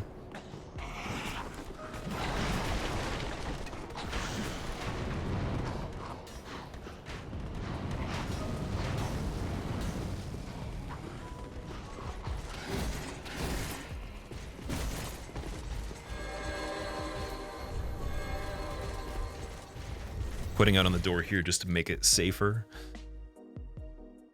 Underrated benefit of this game is the frame rate. It feels so steady. Your PS5 FPS dips on Shadow the Erdtree moving. Does it? For Elden Ring? Yeah, that, like, I had dips on my computer all the time and I didn't even know I did. I didn't know what, like, good Elden Ring was until recently when I got the newer setup. So I feel you on that, but, like, to me, I never thought of it as bad because I had never played it on another setup. It seemed good enough, right? It probably was good enough. But there's that extra little benefit if you have the frames at least. And skipping and stuff like that, the hiccups are not nice.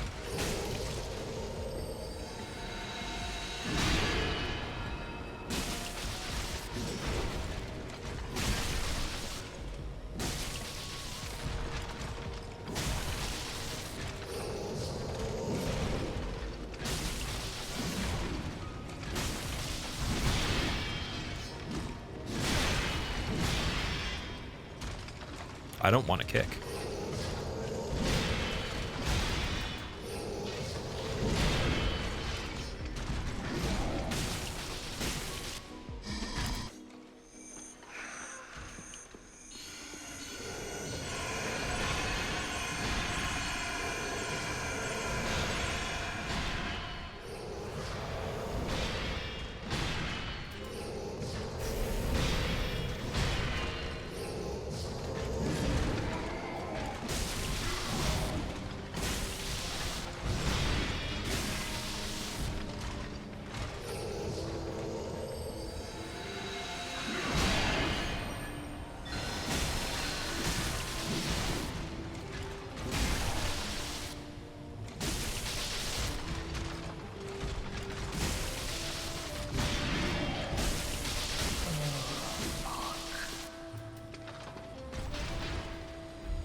I feel like your damage output went down heavily in Elden Ring endgame, where the bosses have a lot of more health.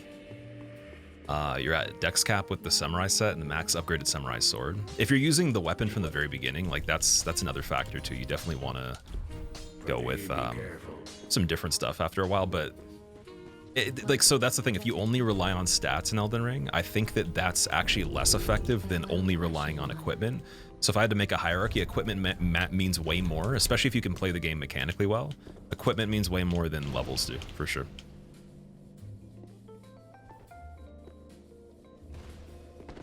Like, that's why I was also asking people when they're like, oh, I'm going into like this DLC for the first time. I think it was usually like Bloodborne or the DLC for this game. Like, what level should I be? I'm like, well, the character level doesn't matter. It's like, you need your weapon to be like minimum +7 and you're still gonna have a hard time, but +9 to 10 is like just baseline minimum in my opinion. Like 7 would mean that you're probably pretty damn good at playing the game. For a lot of weapons at least. 79 months. First try? Ooh, we got the warp first try on this. Nice. I don't think I've done this one yet. I've done it the scuffed way where I wait for the buffer, but we got it in the buffer this time. The rhythm was good for that.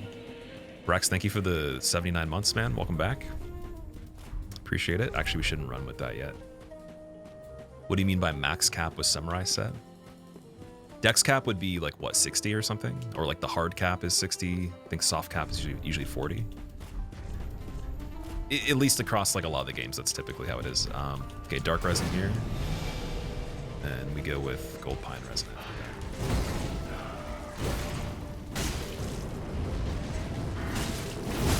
Ooh, that's fine, whatever. Early fight at least, but yeah, gotta be careful there. This weapon's a little slower than I always think it is. It's just a tiny bit slower. I'll let Cinder have his win though. He needs 1 W at least. We've been bullying him so much. Not even on this. He got bullied hardcore on so many things. Okay, last dark resin. I'll use the other pale resin actually. Let me make sure that's good. Here we go. I'm not getting the weapon out in time. All right, lightning bundles. Can we make a method on the fly?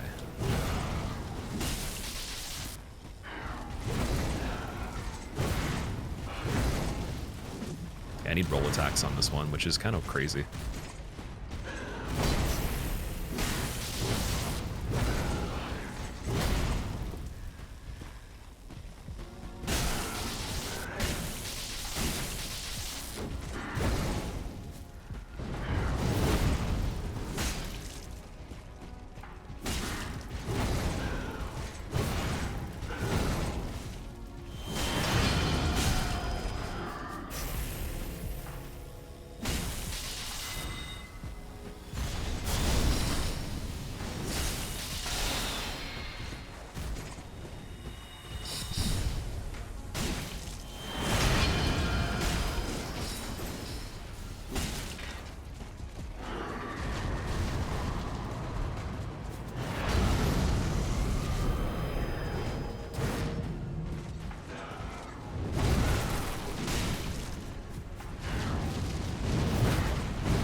Ooh, tried to strafe. Nope. Okay. Okay, okay. Definitely got to heal a little bit. Definitely. He's going to run in, right? No. Okay, we're good. That was a little wild. That's what I was hoping for. Okay. Can't hope for anything. Dude, I tried to roll. Nothing happened there. That's weird. That was really strange.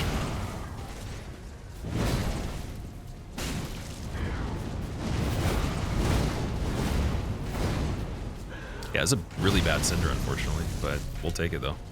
He's usually a problem. But mostly because of him, not really because of us. Ah, nice, the cancel. Okay, here we go. 106. Okay, yeah. No, that's really close to the time I wanted. Okay. So we had the 105. Just couldn't die on the bridge and then on Cinder at the beginning there. So that's really good. It's a genuine improvement. We're going to link first and then No Journey 2. right to either Old Demon King or the tree. I think we'll do Curse Rite of Greatwood first. It's back to Shrine 99,000. Let's go right into Strength with that. We need to get the resin for lightning, or the ashes for lightning resin from the jail on the way to Nameless. But first we'll go Curse Rite of Greatwood. Where is it? Cathedral. Where is the... Dude, what? The fuck? Oh, I didn't grab the bonfire for that one, I guess. Road of Sacrifices, High Wall. Are we actually going to go all the way back here? Or... Yeah, we might have to. That's crazy. Oh, well, Lothric Vort. I think we have to go from Vort. Crazy. No! So, yeah, I didn't set the bonfire on this one. Looks like you dropped a few frames when you tried to roll. Ah. It's always that, man. No, I'm joking. I actually barely get that problem. I had that happen only on this game after going back to it, but it doesn't happen on the other ones too much. Never on DS2, once. DS1, if it dropped frames, I'd actually kind of get like a heart attack probably. And then Elden Ring like does, but it doesn't do like giant jumps where it cancels inputs. It's more so just like stutters. And even now, it's still a lot less than that because of the current PC. Yeah, so this is unfortunate. Like, we're going to essentially count this as a 110 because of this part. But still much better than, like, I would have continued the other runs we've done if we had the time to do more of the content those days. On those days, English working properly. Please and thank you. Guess we'll just go this way this time.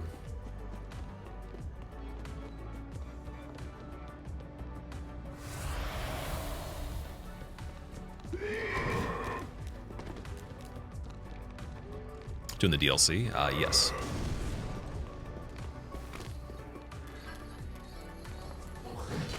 Worst thing is the crazy dogs change your mind. I don't even want to change your mind. I'm in full agreement with that.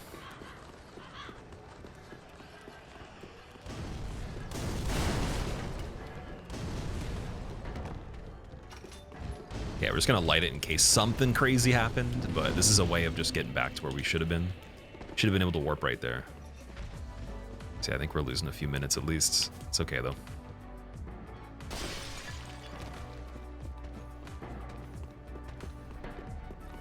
Video game dog enemies are the worst in every genre. I guess so. I guess so, man. I think that what would have been cool is if they made the wolves very dangerous, but not the dogs, you know? It almost seems like the other way around. The wolves are the easiest thing in any of the games. They're so telegraphed and like well made and just like perfect that I'm like, yeah, like let's just make everything like that.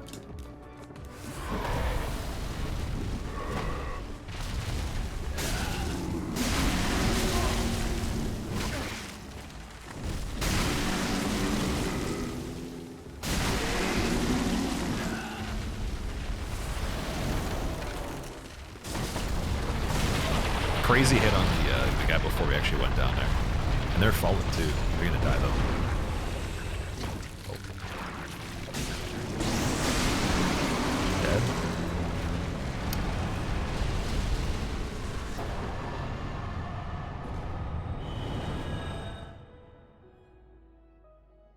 No one calls this boss by its real name. It's always tree balls. Who made up the tree balls originally? Who was the originator of tree balls? I can't remember.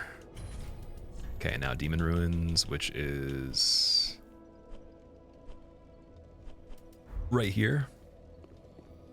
Can you phase 1 this boss, PSP? There was a glitch where it would be possible, but it had to do with like the boss not being able to break the ground or something like that, and that was the glitch. But it screwed up a lot of stuff though. I remember someone they sent me a video of that happening on console. I think it was on PS4. Yeah, Hob sounds like the person that would have made up tree balls.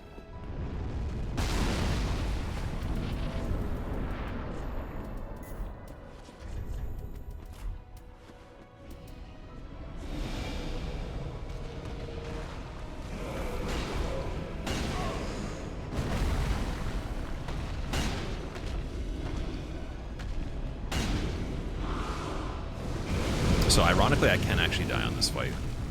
Probably die pretty easily too, actually.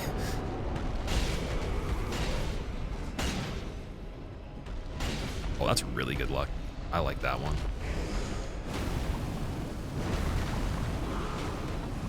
Okay, outside in, we got it. Lava? Oh, he's calling meteors. We have to go for it, though. Oh, fuck. I'm dead. Let's see. Oh, I'm not dead. You got a pretty good lead on it, I guess, still. You have a lot of time for that. It's way better than I thought. Combustion. Power down. Okay, there we go. Thought I was going to do the combustion. He has like a little pyromancy flame attack. That one's actually so bad because you get trapped in the hand. So I don't think we're going to level yet. We'll go for Oceiros now. So Dancer Bonfire. Where's that? There we go. And then in King's Garden, we're picking chunks up on the way. So we might be able to get +8 off of this. Meaning we don't have to buy as many chunks with the Ash from Nameless.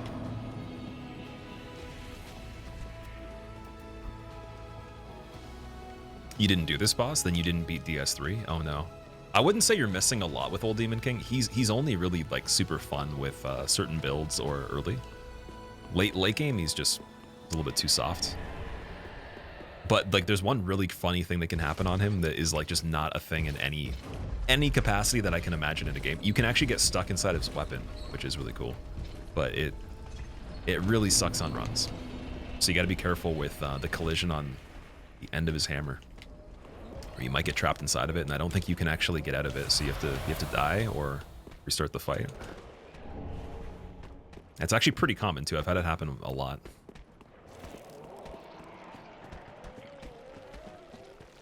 Ash, favorite DS3 boss?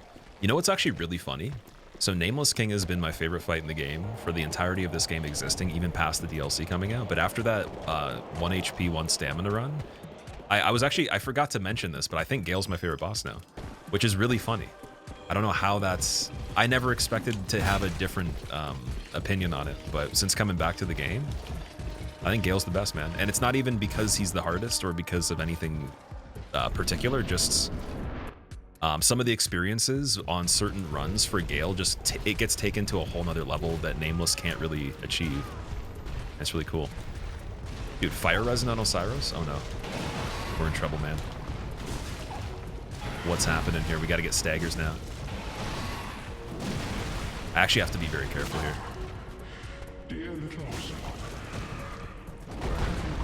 This is a bad one, as we might remember from the past. I could potentially use the bundle that's left. Just don't have another resonant buff off of that, I think. Ooh, stagger, sweet. Thuds on the tail. Oh, he's crawling too. Oh, that's amazing. Oh, double stagger. Spin, thank you. With our own spin there. He's gonna take off, but he's gonna go far. Oh, here we go. Headshot. Roll in case. Oh, got the instant charge, my friend. Oh, fuck, that would have been a win right there. Could have been the victory. His tail's pretty long, though. We still got it. Nice. So I'll get this just in case something funny happens.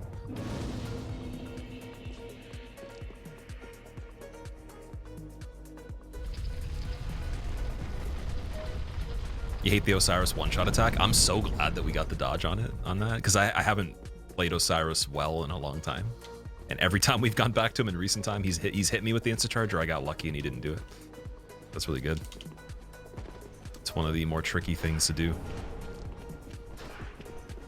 And also, Oceiros in speedrunning, it's really just about, like, getting him stuck on a wall, or, like, you know, so he has to crawl into places that help you. And he made a really good retreat. But, like, I screwed it up still, too, so that's, like, the cool thing.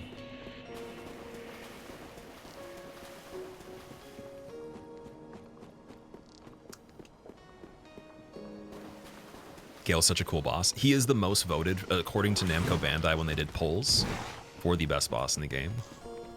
I don't know if that would reflect across the entire community base that didn't submit their opinion, but, like, I would imagine he's probably in a pretty high favor. That, like, a lot of people do enjoy him. Yeah, thematically, he's definitely one of the coolest. It's just, yeah, it was Nameless King, and then second to that was Demon Prince, but really, like, Gael is just built different on some of the challenge runs. I think I've just done enough now where it's like, yep, he's pretty damn cool.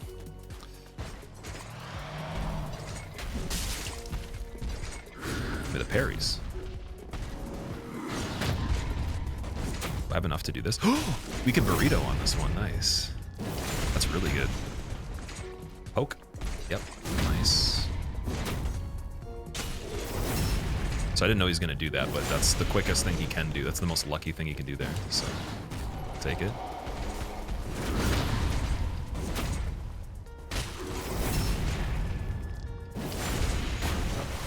One more.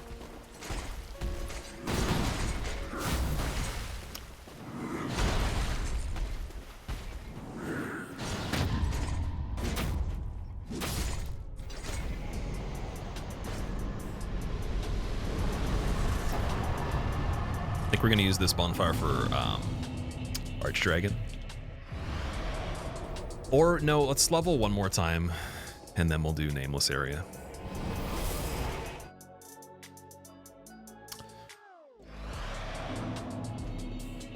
I'm gonna save quite a bit for resins after this, because we're not really getting too much more damage. Farewell, Ashen One.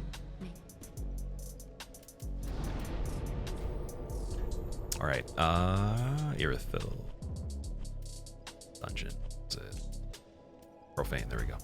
Doing DLC Gex, yep. So we're gonna go, like, Nameless is the last dude we have for everything in the main game, which is actually a pretty good real time right now, considering, like, we're actually doing okay.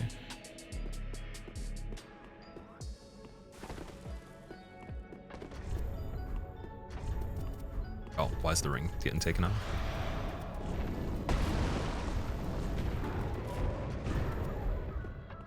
So now we just gotta get the ashes in here, ashes from Nameless. And I think for items, there's nothing else to buy for the whole run at all. And then rings would be like Chloranthy +3 before Halflight. And I think that's really it. I don't really even know if there's another ring that we need on this one. Oh, fuck. Jailers, please don't even. Get out of here. Come on, dude. So unlucky with the door. They're even bonking off the wall trying to get me.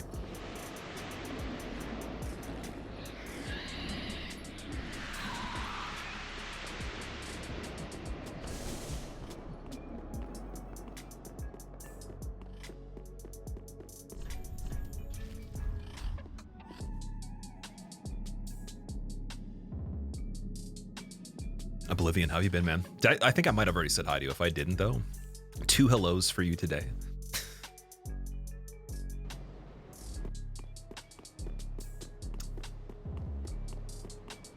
Tybolt, yeah, you can respec in this game if you want to. You have to go to the cathedral above it. Oh, game crashed right there. That's fine. So we'll pause the timer. Usually on speedruns, if you don't have crash fix, the game has to crash if you're playing it this fast. It's never been solved from them for an update, so anybody's game on PC will crash at this point. And that's why the hitless runs were like that a lot too, because they were the applicable pace. It tends to be if you make it to Archdragon Peak in under 4 hours real time, it does that every time. So you'll see it across a lot of our runs, unless I put the crash fix back on the game, which I keep forgetting to do. What a surprise. But yeah, that's not a big deal though. That's the one thing that sucks about it. You do lose time. Like, so I lost about 5 seconds, I think, but you know, we can pause the real clock for that.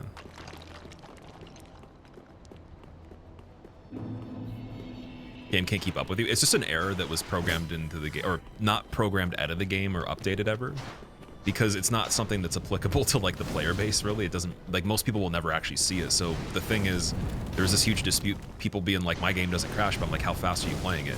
We didn't really know why it was happening, but then we could isolate it and figure out that it was recurring every time you played at a certain speed. And then the threshold seemed to be, again, like reaching here on over 5 hours, 4 hours, 5 hours seems to not make it do that. And then there's another crash that can happen too, but the crashes change position based on what order you do things in, so you usually have 2 crashes. I think there's going to be another one at some point too, but it's always about 2 that you get.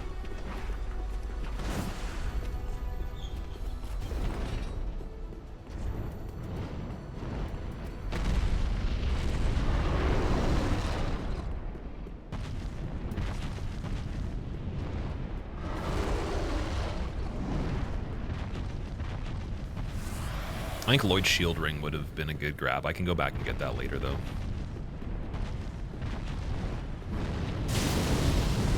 I thought that was successful, that one. I didn't like pay attention to the actual health bar color. I was like, oh, I heard the sound. I think we got to be a little bit farther away. Oh, actually the ring down here after we get the kill. Be a good drop off. There we go. So I can quickly get this. I can get back into the ledge right there. It's a really good ring, actually. We need this one.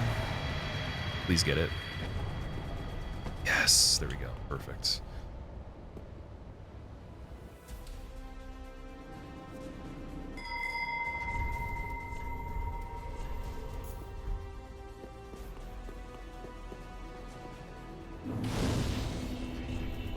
It's the regular steel protection, so you have a little bit more defense now.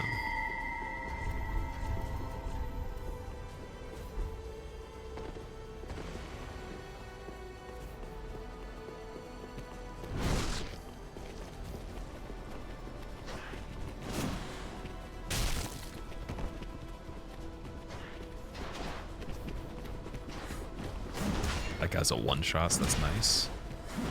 You can one-shot Wyvern's head. Yeah, so essentially when you plunge attack Wyvern, we're literally just plunge attacking him there, but we're just doing it from a lower height. So there's a lot of different locations in the map that you can do that with. That one is the preferred one for me. That was good. Okay. Very worried about that one. Just a little concerned. Ooh. Yeah, Phantom hitbox on the foot. Get the hell out of there quickly. Please and thank you. Thank you. Trying to go around the outside of the foot, then I kind of hesitated for a second. I was like, maybe we go inside. I think outside is safer. You go over the rock. You can walk over the rock on the left side.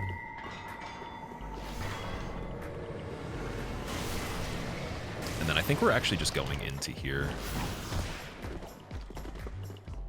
Oh, wait, no. Does that make as much sense? That's like more of a hitless strat, actually. Yeah, that was a little bit slow. Okay, it's okay, though. It's fine. I think what we're going to do is get this ash, warp out, and then go use the ash for the rest of the chunks that we need. Because I have 4 right now. That's perfect. And then we'll get some extras. If I can pull this one off. Let's roly-poly number 2. Easy. Warp from spot. Yes. Perfect. That was really good.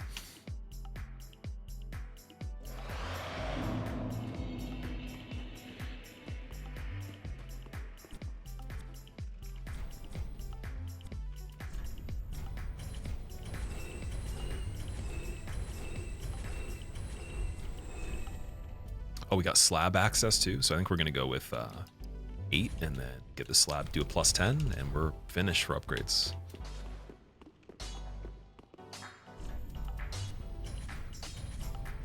Easy. Any shards? Yes, there is one. Single shard that we picked up. Okay. And then bone shard check, none. So this is where like I might have wanted to get the bone shard on the island. Like I can kind of see, like we were talking about this a lot earlier. Oh, we turned in an ash that gave us lightning resin. We didn't get them. Ugh. Yikes, man. That's not good at all. I guess 11 bundles and 11 regular. That should be good for almost everything left that we have to do. Belfry and then Nameless. First try. Let's go. Can we get a somewhat close run to 130?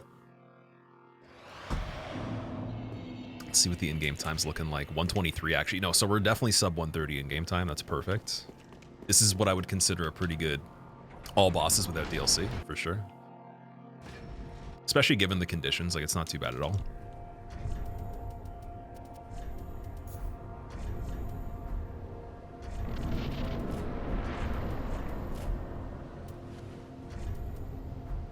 Oh, we're 70.2% glove choice. There we go. A little bit of a different glove there, I guess. Running attack to get... Oh, early attack. Nice. Okay. Let me roll this. Very hard attack to roll. We got it. It's got splash damage out the woodworks on that one. Extra lightning. Got it. Fade away. Oh, can we get him before? Oh, one shot. There we go. Damn it. Forgot about that. We'll let Nameless take his W there. Better in phase 1 than 2. If I die in phase 2, again, I might cry. Be really bad. We have an Ember at least. Probably want to use it. Well, when I say fade away, I mean there's a moving object that I have to make contact with within a certain window of time, and that was the neck. The neck of the dragon was the fade away because he kind of turns a little bit, and you have all these dead angle opportunities to hit like crazy chin shots, but it's really hard to it's hard to do with this weapon because it doesn't have like a vertical moveset as much. So you'd have to use like the diagonal height of the running attack or something like that at the tip of it, or he'd have to dip his head down. Like the beak is touching the ground. So when he takes off, you get 1 free hit. You can do a running attack if you're far away when he takes off. And the middle, like the mid-flight beak attack is the hardest thing to actually connect in general in this game, as far as I know. I don't think there's any other fancier things that work that way. So it's cool to get it first try.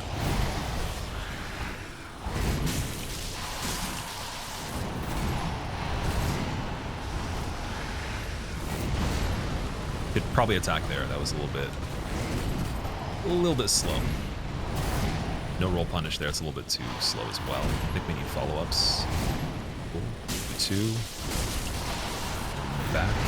1 right here. We don't. Oh, okay. Okay. Checking to see if we're alive. Can do the overhead. That's fine.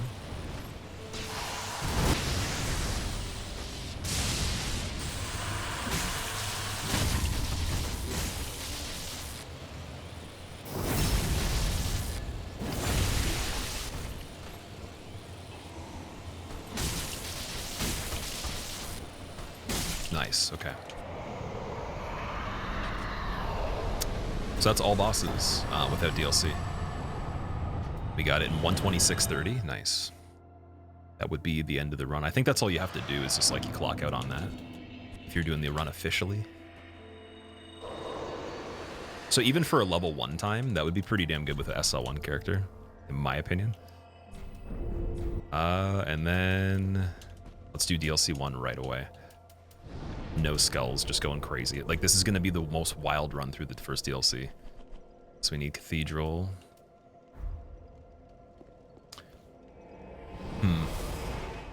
I still want to get Shield Ring too. I think what I'm going to try to do is see how good Cinder and Gravetender are, as is, and then I'm going to get Shield Ring before DLC 2.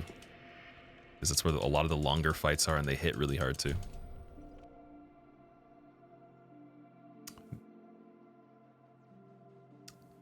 Nameless was your favorite boss, Phil? He like, for a lot of reasons is in this, but I've started to enjoy Gael a lot lately. Like we were talking about, so yeah. I'm with you. The only thing about Nameless gameplay-wise now, even casually, that's just not really as cool as just like his dragon's like super weak, right? If they made it more balanced to the amount of defense that he has by himself, I think that'd make more sense. Or they could have just made him way harder phase 2. And then made the dragon a little harder too. Because I understand that he absorbs the power, but still.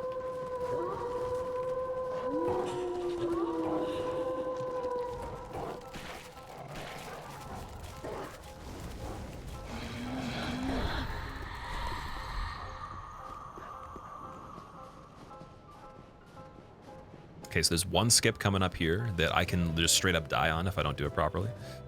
But we've gotten it first, well, not first try, but like first time doing it upon actually getting into it properly. I've gotten it the last couple times. So we consider that a first try because technically doing it off rip is very, it's very tricky, but also not needed sometimes. Like a lot of runs, people might do it, try twice or 3 times to get into it. That only changes like maybe by seconds. It's not like you waste a lot of time, but I would say if we can just get it without dying, that's a first try.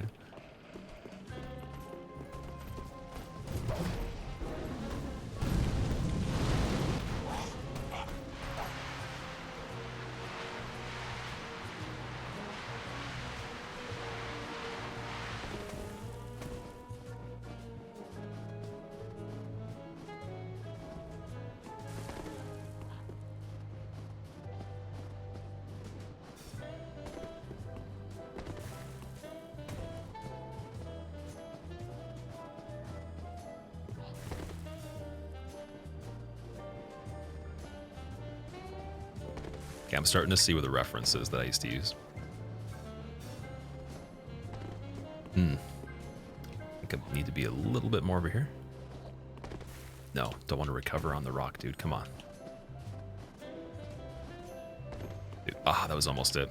Okay. There we go. Perfect. So maybe that would be considered like a scuffed first try, but it's still better than running back and running around the whole area too.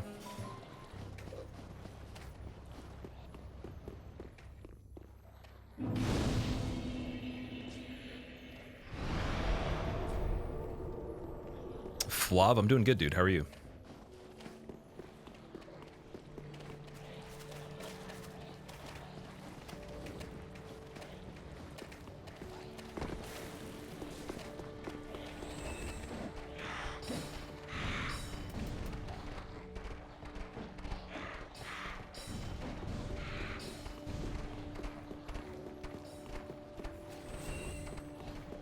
Is that slide mechanic ever used again?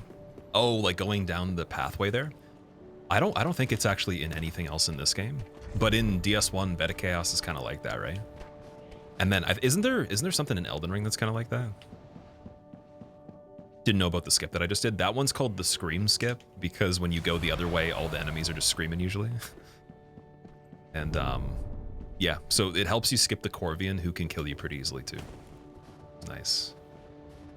I wouldn't say this is a skip really, but like this is a good way to dunk Vilhelm. You can call it like the glitchless Vilhelm skip, I guess. So we just need one situation like that where we use guard breaks with double hand shield and then just get him in the spot. Let strength be granted so the world might be mended. So the world might be mended. Gonna have to do 2 R2s on him this time. Been a while, but I guess this is my 2-year sub smile. He's not really in the pocket. There we go. Perfect. Now he's gonna slide off. And we just have to make sure he dies. Usually he does, but there's a chance that he can somehow survive on the side of the cliff, and then that's really bad. But I haven't seen that in recent times, so we're feeling good about that one. Imagine dying to a shield. Imagine a purple guy that's half naked, literally just runs out of nowhere, and you don't even have time to like buff your weapon, and he's already dunked you off the cliff. You go from getting ready for combat to like literally being in the deepest pits of ice at the bottom of the mountain. Like. It's like Black Panther vibes, dude, where like T'Challa gets thrown off the cliff. Like if you guys have seen, I don't want to spoil anything if you haven't seen it, but it's like literally the scene where he just gets thrown off the cliff. He was thinking he was gonna, you know, just lose the battle, but it's like, no, like you're dying to gravity, dude. Gravity's claiming you. If he doesn't die, you have to restart the run. You don't have to restart the run, but if he doesn't die, I've had times where I have to homeward bone and then like run through the area again. So it's not like impossible to continue. It's just more so it wastes a lot of time if he doesn't die. And it's kind of weird that he doesn't too. But even DS1 has NPCs falling off, like Firelink Shrine, for example, and not dying. Oh, I shouldn't have strafed. Should not have strafed. Can I heal? Oh, this is really looking kind of weird. Let's see. Okay, early shot on the bow. Roll twice. Nice.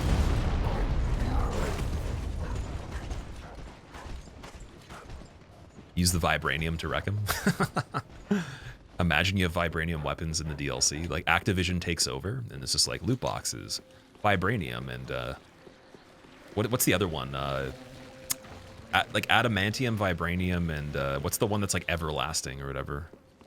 It's like Foreverium or something like that. Eternium, maybe.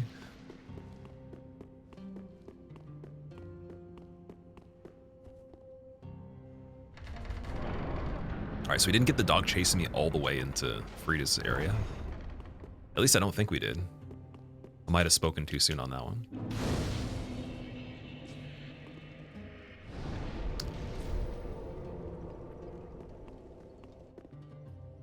So I am going to get Chill Bite Ring for this, just because I can actually put it on in the fight. I'm able to use it at least. So we'll grab that, and then Gravetender will go first, as long as everything goes according to plan.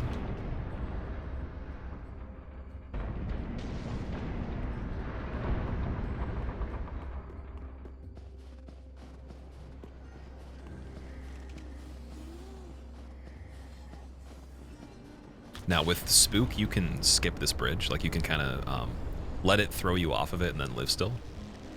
So these are the kind of things we're going to be missing out on, unfortunately, for this run, like where it makes it way more dangerous.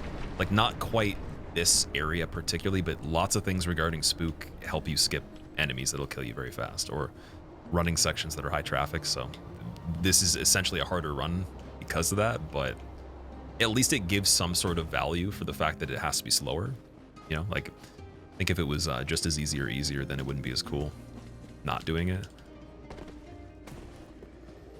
And also, again, just the setup to get what we would want ideally when it comes to fall control or Spook. It's kind of tedious. I would love for you to flame me for saying that, though, in the comments either way. Oof. Nice survival there. Let's see, do we get a shot from over here? We're not just going to run right into Gravetender. I definitely want to be safe on this one.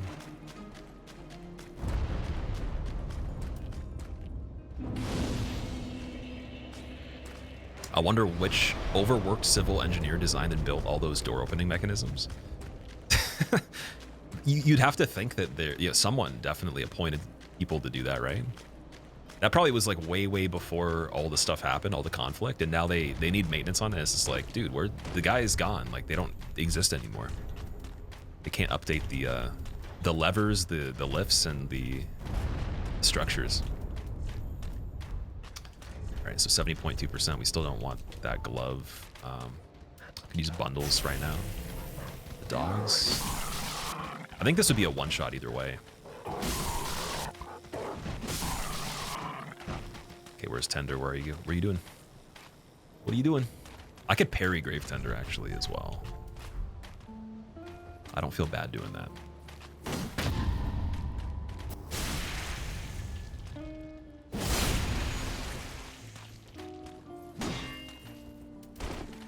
Like if he's being a little slow, we can technically parry. And we can do these.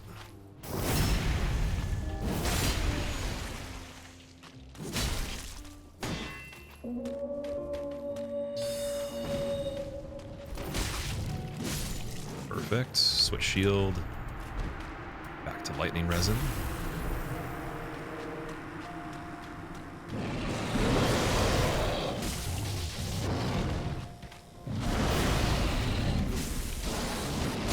Okay, I was trying to tank there, but we don't need to. Should be careful.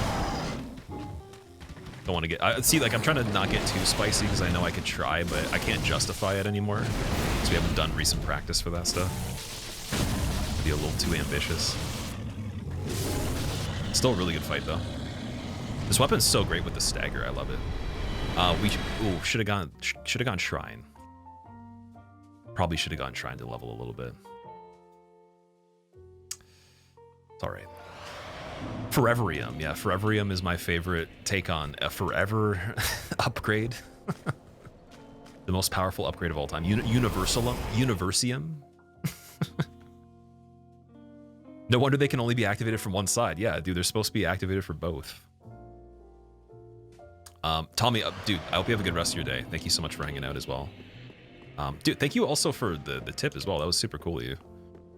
People doing that in 2025 without putting a super aggressive spam for the TTS lady. Not making her sound like a sprinkler for the first time is pretty impressive.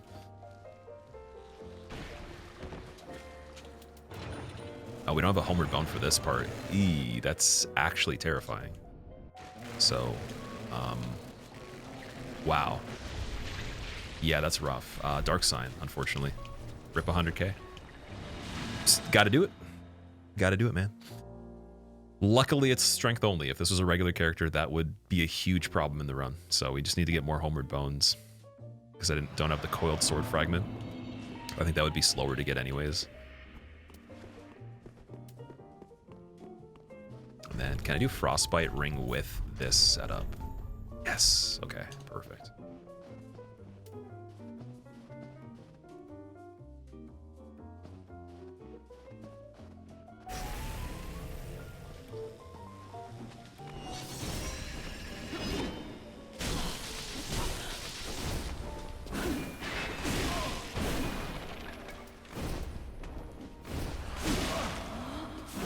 Nice, okay, let me heal. Thank you. I appreciate it. Oh, okay. Thank you. Shows you how long I've gone since playing like regular speedrun Friede, because I'm always going for backstabs now. Challenge run strats. Like even just forgetting I couldn't run away at that one point is pretty funny. It's like basic stuff. A parry to make her run to me. Once should be good. And then I don't think, yeah, we didn't get the good RNG, unfortunately. That's fine. Got something. Just gotta go for 3 attacks and then leave. Oh, we maxed out on the range there. That's perfect. Is this fire? Oh, no, that's fire bath. Oh, get out of there. Oh, she healed that early. We're chopping them down, guys. Oh my god, I didn't know it was that strong. I didn't expect to need to do that at all. Wow, okay. If I had known, I would have already been there. That's good news, but also kind of unfortunate that I didn't know we were that strong on this one for this fight. Friede check, she's good. One more attack, dead. Boom, phase 2 over. Okay. Use a blossom on this part. Should probably put those on the character too. When the dialogue interrupts everything you're trying to do, and the fire befits thee, of course, the Ashen One is screwed. Super cool opening.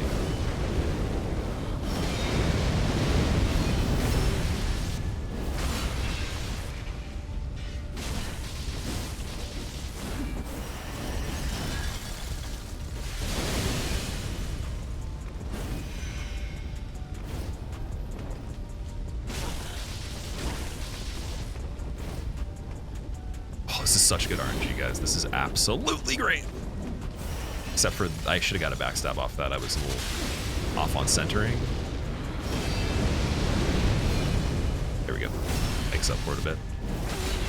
R2 into... Oh, fuck. Dead? Oh, no. One more? Yeah. Cool. The heal ready. Jump in attack. Something? Yep. Centered, nope. Fuck, that backstab's so hard to get. Can get this one. Nope. Too slow of a weapon to get the backstab, unfortunately. For those. Keep forgetting about that. Okay, that could have been better, but I didn't know that the weapon wouldn't be fast enough. The animation to grab is a bit slow. So I'm trying to think, like, for homeward boning for Ring City, we're not really doing a lot of that right away, so I could probably just carry through here and keep playing for a second. So that's DLC 1 at 141. Thank you for the GGs. Looks way easier than when you fight the boss. Well, you know what? I've fought Friede so many times that I'm sure you could probably make it look better than mine right there in like a fraction of the time I even spent just on her. If you just take the advice that I failed to like understand a long time ago, but that I had to make mistakes on, and you could definitely do a lot better.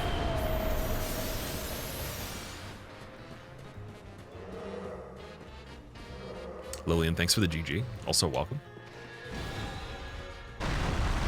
Dude about what's going on, man? That emote is very concerning for me.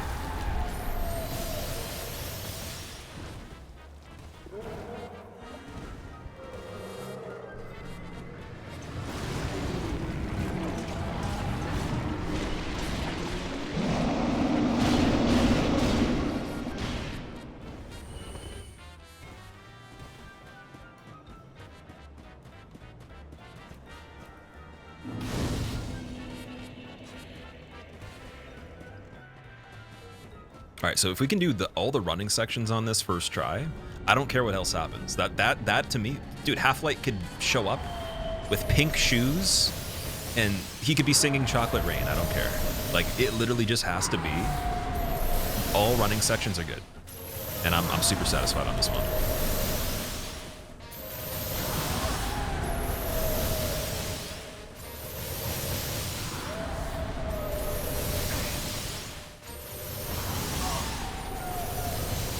Ah, damn it. Okay. was trying to go for it. I could have healed in between the bursts, I think, maybe.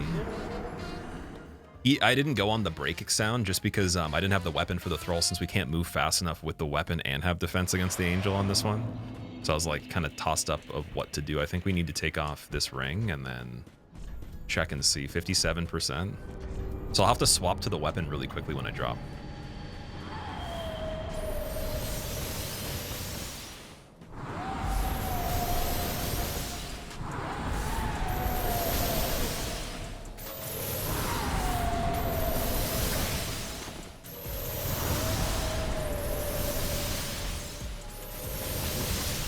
Thank God.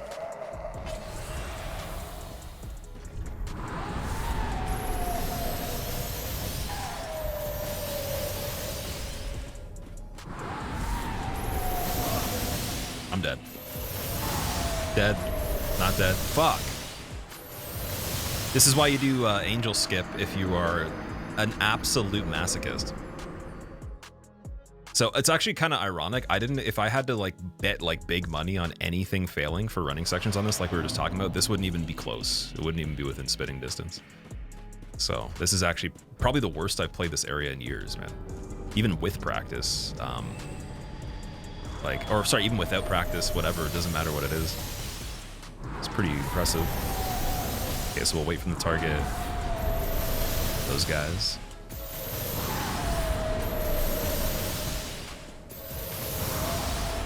Switch. Boom. Dead. Nope. Sweet. One more. Yep. Okay.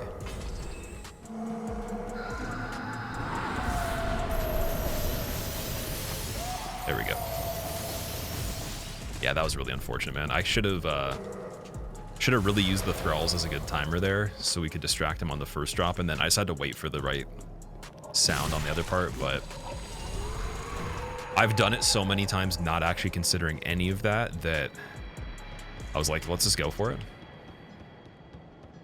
It's so brutal. Good luck. Yeah. That was definitely not part of the plan, but.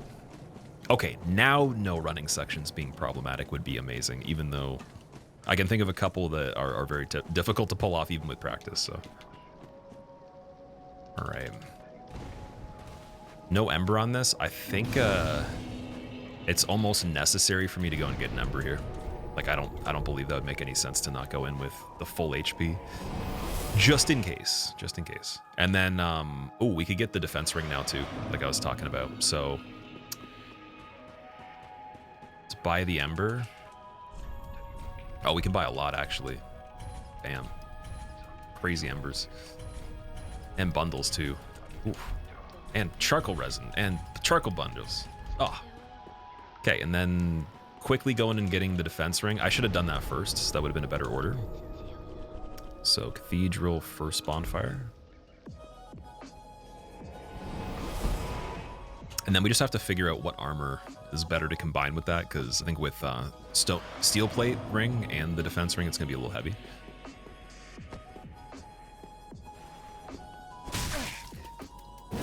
Oh, we needed Homer Bones as well, so good thing we have to go back again. Just in case that for some reason I do have to warp in the DLC, I think the only time you would was Madar. Madar is like the only warp, I think. If you do it well. So, yeah, like 11 of them, and then Umbral, purchase, shield ring. Get that on there. And DLC, Drake Heap within Earthen Peak Ruins. Perfect. Oh yeah, so this second DLC, it does cross over with Dark Souls 2 as well. I forgot to mention that. We were talking about crossovers, so this does cross over with Dark Souls 2 a little bit. And technically even Firelink when you go into this pit, which is kind of crazy. You got the area being like Earthen Peak, and then you got the bottom of it being Firelink, which normally do not relate to each other or connect at all, right? It's pretty cool.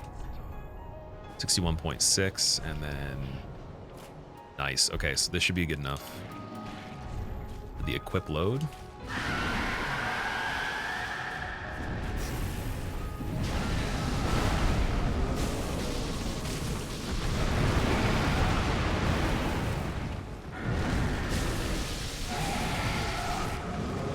I like the damage on this one. I think I like the stagger potential too. I can see it being really good. Like right there, see? Boom. Confirm that. He's dead probably. Almost. Finish it. Nice heal. Bundle.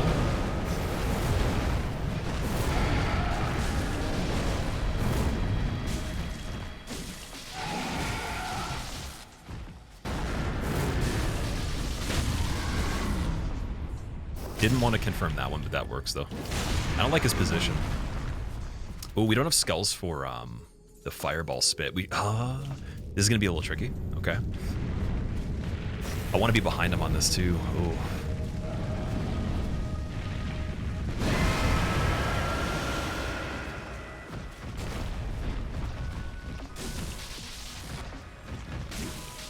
I get an early stagger.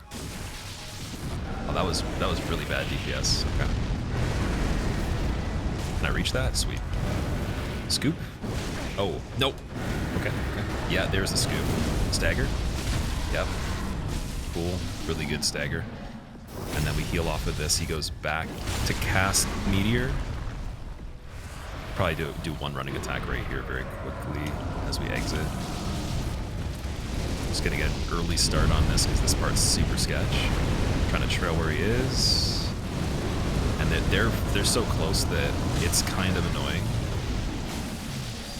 So I think that's enough to actually cancel the big meteor. Perfect. Look at that. Small orbs, fine. Big slam, fine. Get bundles ready. Backhand, bundle, attack, wait. Okay. Can't tell you what he did there. Wish I knew.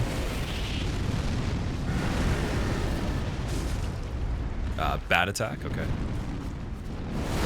Crazy hard, okay.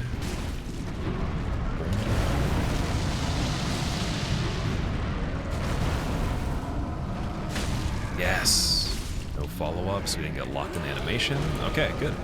Not bad.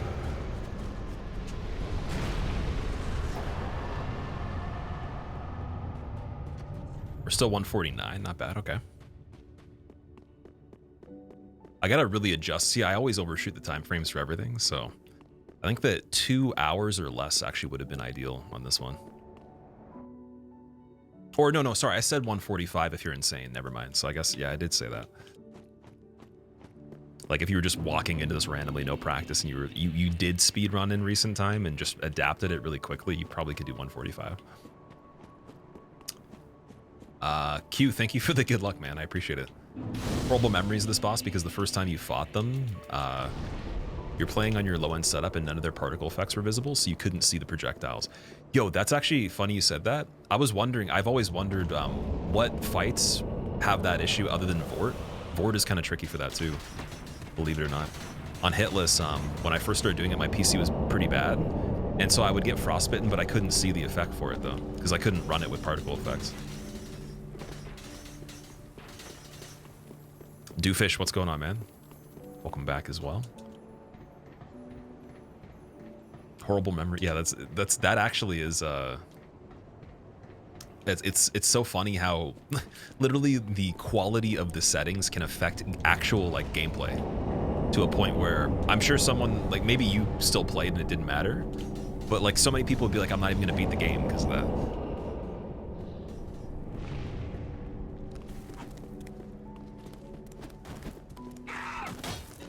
Little insane, Jack. Like maybe a tiny bit. Just a touch. Are your rings Lloyd, Chloranthy, and RTSR? No, it's Steel Protection, Lloyd Defense, and Lloyd Sword. So both Lloyd rings and then just the Steel Protection one. And I think that Chloranthy 3 is going to be the next ring once we get to Halflight. We could also grab it, then go back to Madar. Like I could warp after it. Oh, wait, that's that way. Almost forgot which way we were going there. Oh my god.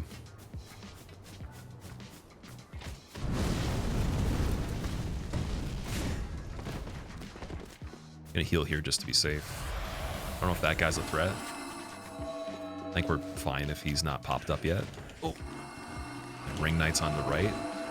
Finally dropped down, lined up with the doorway this time. Cool. We heal and actually get away with it. Nice. Okay, okay. What are we doing here? Perfect.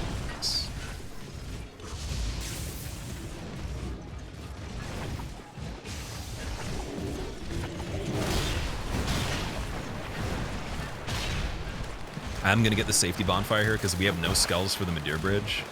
And I want to get the shortcut for it.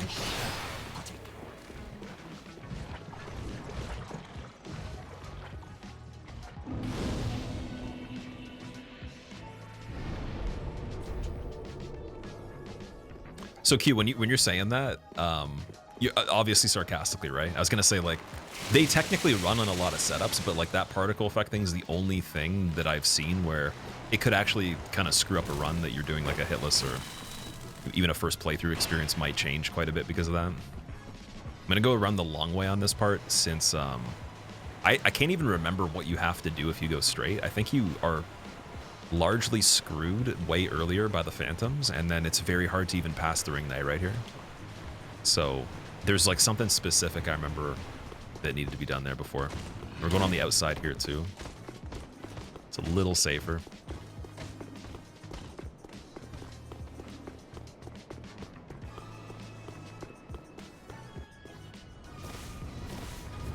Then I will get the shortcut this time too. Because if we die here, running back through all that is much, much longer.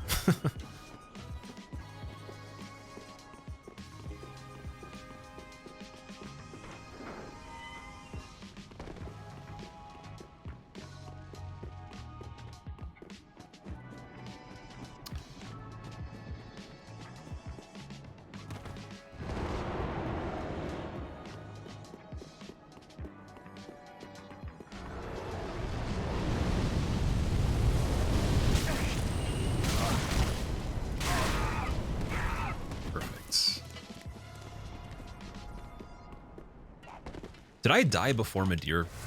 Or before, like, I must have had something weird happen. He came from behind me when we went through here on the 1 HP, 1 stamina. So I was like, I was thinking majorly of that when I was trying to push getting the shortcut. But that's kind of weird though.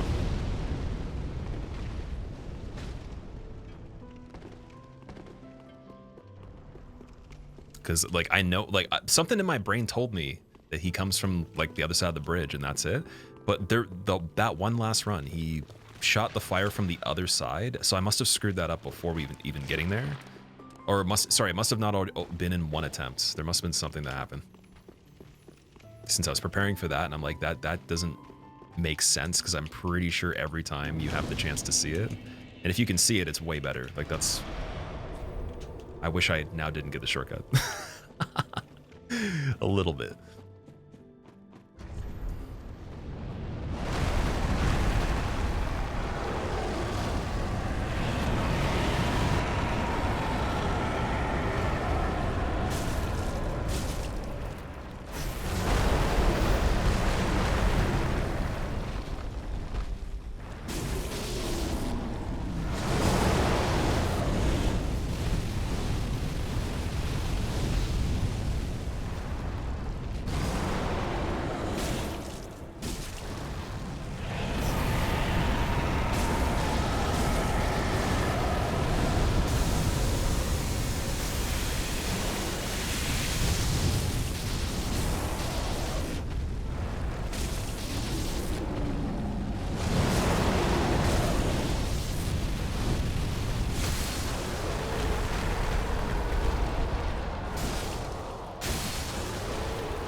That also worked way better than I thought it was going to go. Okay. Cool. So now every running section is done. We literally just beat 3 bosses and the run is over. That is it.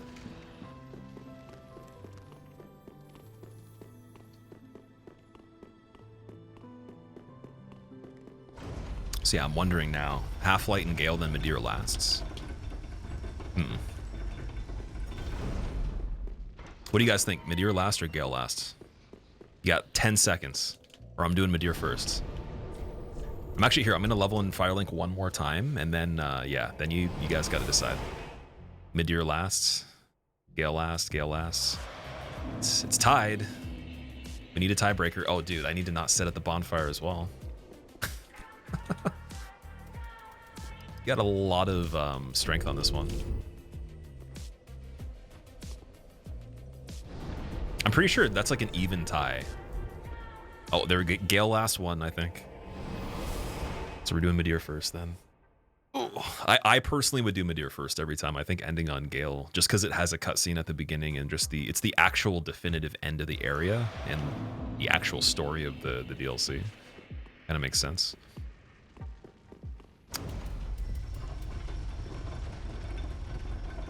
Oh, I forgot, dude. I was gonna say, to get the ring, I was thinking, I don't know what I was thinking there. Don't even quote me on that at all. At least it's sent back up now. But yeah, no one even, forget that memory and don't even say anything about whatever just happened there. I genuinely thought for some reason I could get Chloranthy ring without going into like that upper hallway and then go back to the elevator and yeah. Oh. Like I knew I had to grab it. I thought for some reason I could like get it and still not go to the area where Madar is. Oh my god. Okay.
God tier RNG.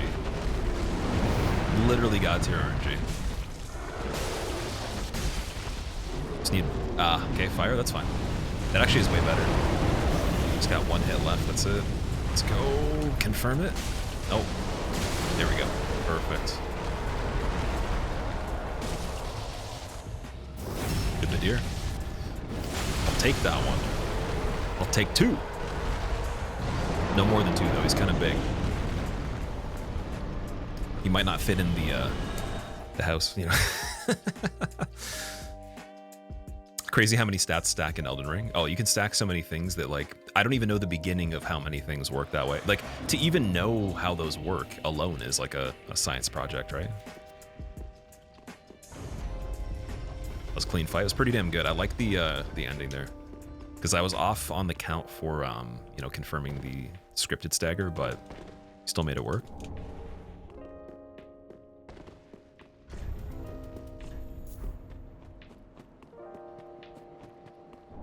We got the Budding Blossom. So if Halflight goes first try, this run is a run that I will like quite a bit, actually.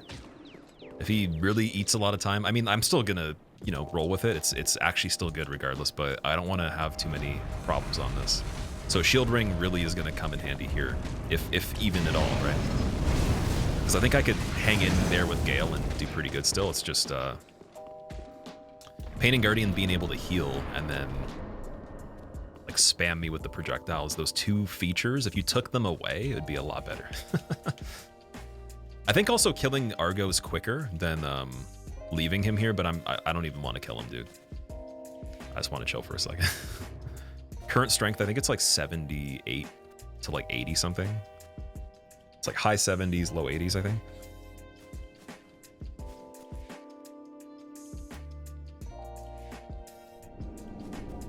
Okay, I need my weapon. This is really bad.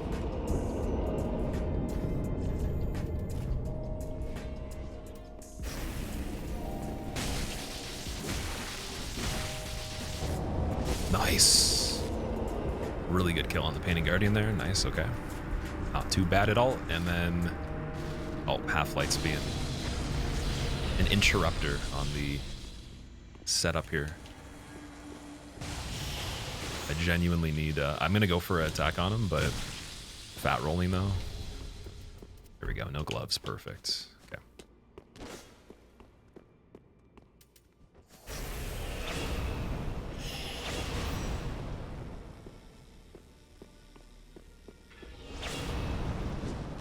I wonder if the running attack this is a bit slow. There we go. If he goes for a neutral, then like he always gets hit right there. That's fine. And then we're just gonna have to trail this Painted Guardian here. Watch out for the sparklies. Backstab right away. Perfect. He's in bow. And then we just go over here. She's gonna heal. That's fine. Doesn't matter. While he's in bow, does this work? Yes. Nice. Okay, and then let's see what she's doing. Backstab off that. Yep. Easy. Back in bow again. Really lucky. We're gonna have to think of all the things happening here. I'd like that to stay like that. Oh, and he ran out of arrows. What a noob. Okay. Last bundle. Oh, we got these. Oh, that's not that bad. Okay. Now we're just trying to survive. So I'm just gonna use a pine resin.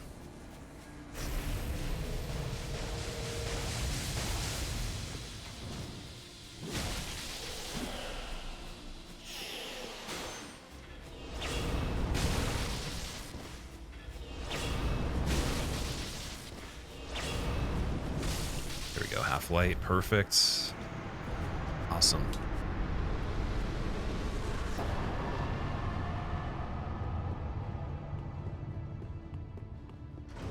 Alright, we had some pretty good DLCs, man. 203 in game time, just casually doing this. Strength only, fun. Fun, man. Did I beat DS2 damageless? Galaxy? No, not yet, unfortunately. That run is it's a special thing. It's a one-of-a-kind kind of thing. I was actually thinking about it too, because a lot of people ask like, what's the hardest difficulty for each kind of category and run, and that one's very unique. It's in its own little category for a lot of things. Love using Moonlight Greatsword on Halflight. Stun lock with charged L2s. Oh yeah, so that method, with knocking him over, it's kind of like Giant's Hunt with a strength weapon on Elden Ring for late as allies, which is what I was doing for I think it was my first level 1 run of the DLC, actually. Oh, I forgot that Gael doesn't activate until later. Oh my god, dude. No! Stop buffing! Okay, 2 buffs for good luck, but that's it. Stop it. The guy's dialogue screwed me up, man. I'm blaming him. If anyone has a problem with anything in the time frame of all of this and you're seeing this, it's the guy crawling through the desert's dialogue that ruined everything from the beginning. It was always meant to be cursed. Okay, so buffing here makes sense. Here we go. Then we're mid-roll on Gael. But at least we can actually roll when we want to.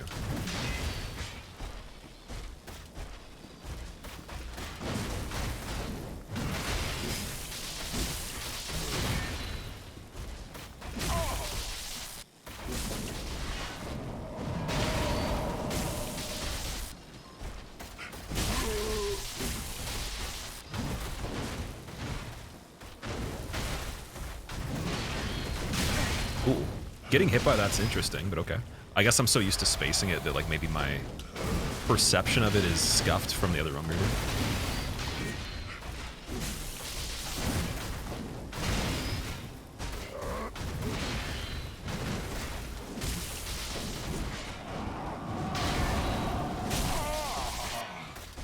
We probably could have poisoned them on this one, to be fair. I'm sure it would have worked. I don't know if it would be better overall, but I think we could have got it. Perfect. So we'll buff right here on this and then run it in there. Maybe budding? Yeah, budding blossom. Okay. No crossbow. You. Oh, I should have strafed. Okay, it's fine. All good.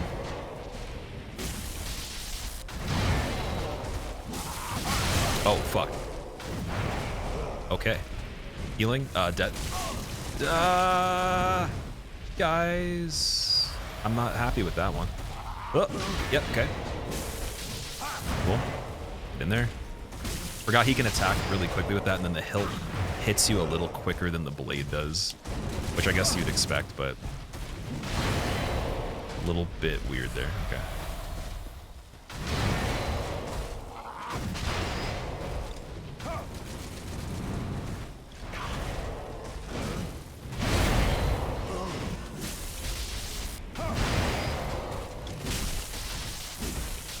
It's like the Greatsword Grandpa battle.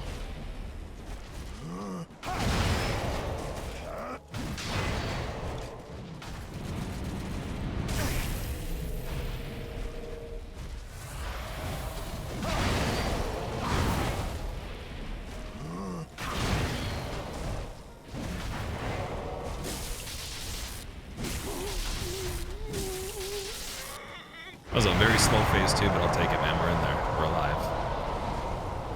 Definitely alive.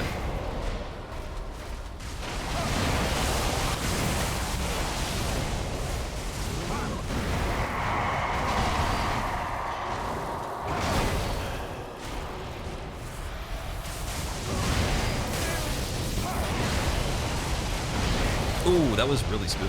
Okay. Survive.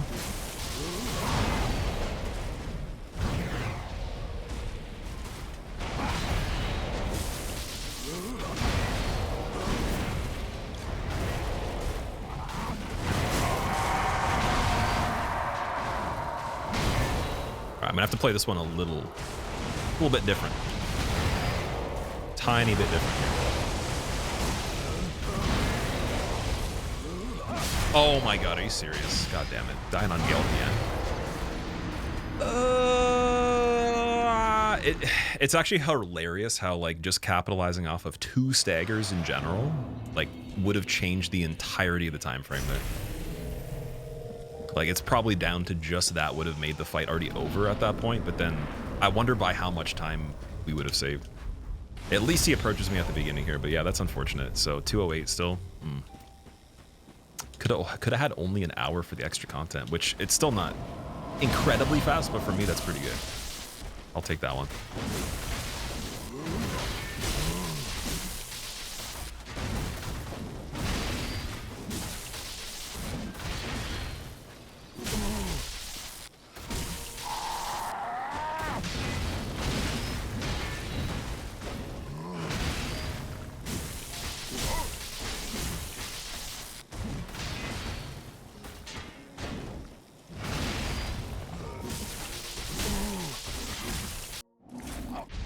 I don't know why I healed there. That was random. Okay.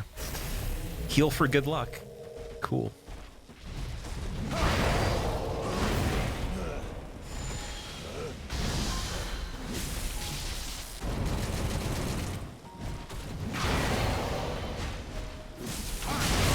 Oh my god, man. No.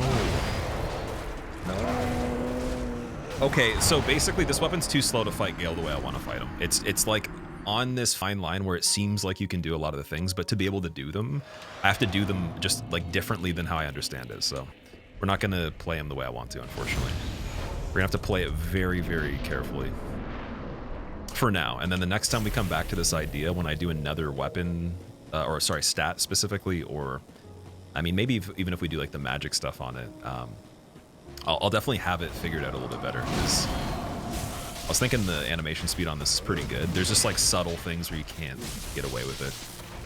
You have to be mostly roll attacks, but then you're getting a lot less damage. And you can't really force a roll attack out of nowhere if you don't need to roll, right? So.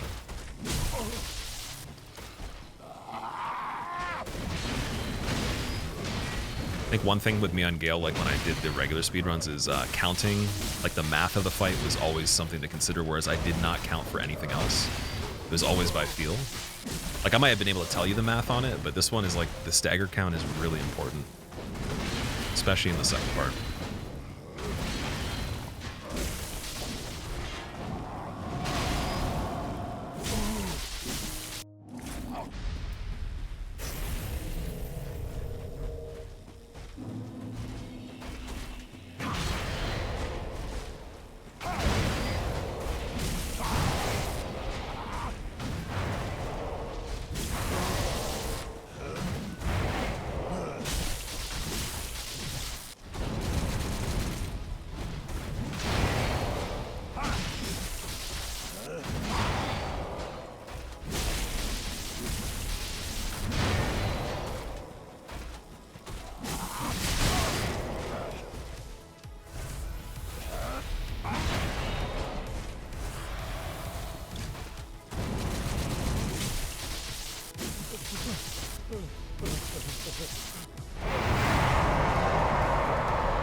There we go.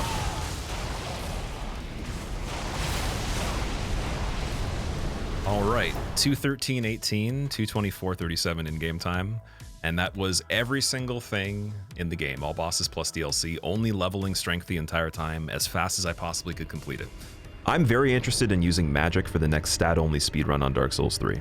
So, between miracles and sorceries, which one do you guys prefer? Let me know in the comments below, and we'll see which one wins. Don't forget to be notified and subscribed for future videos like this, and I'll see you guys in the next one.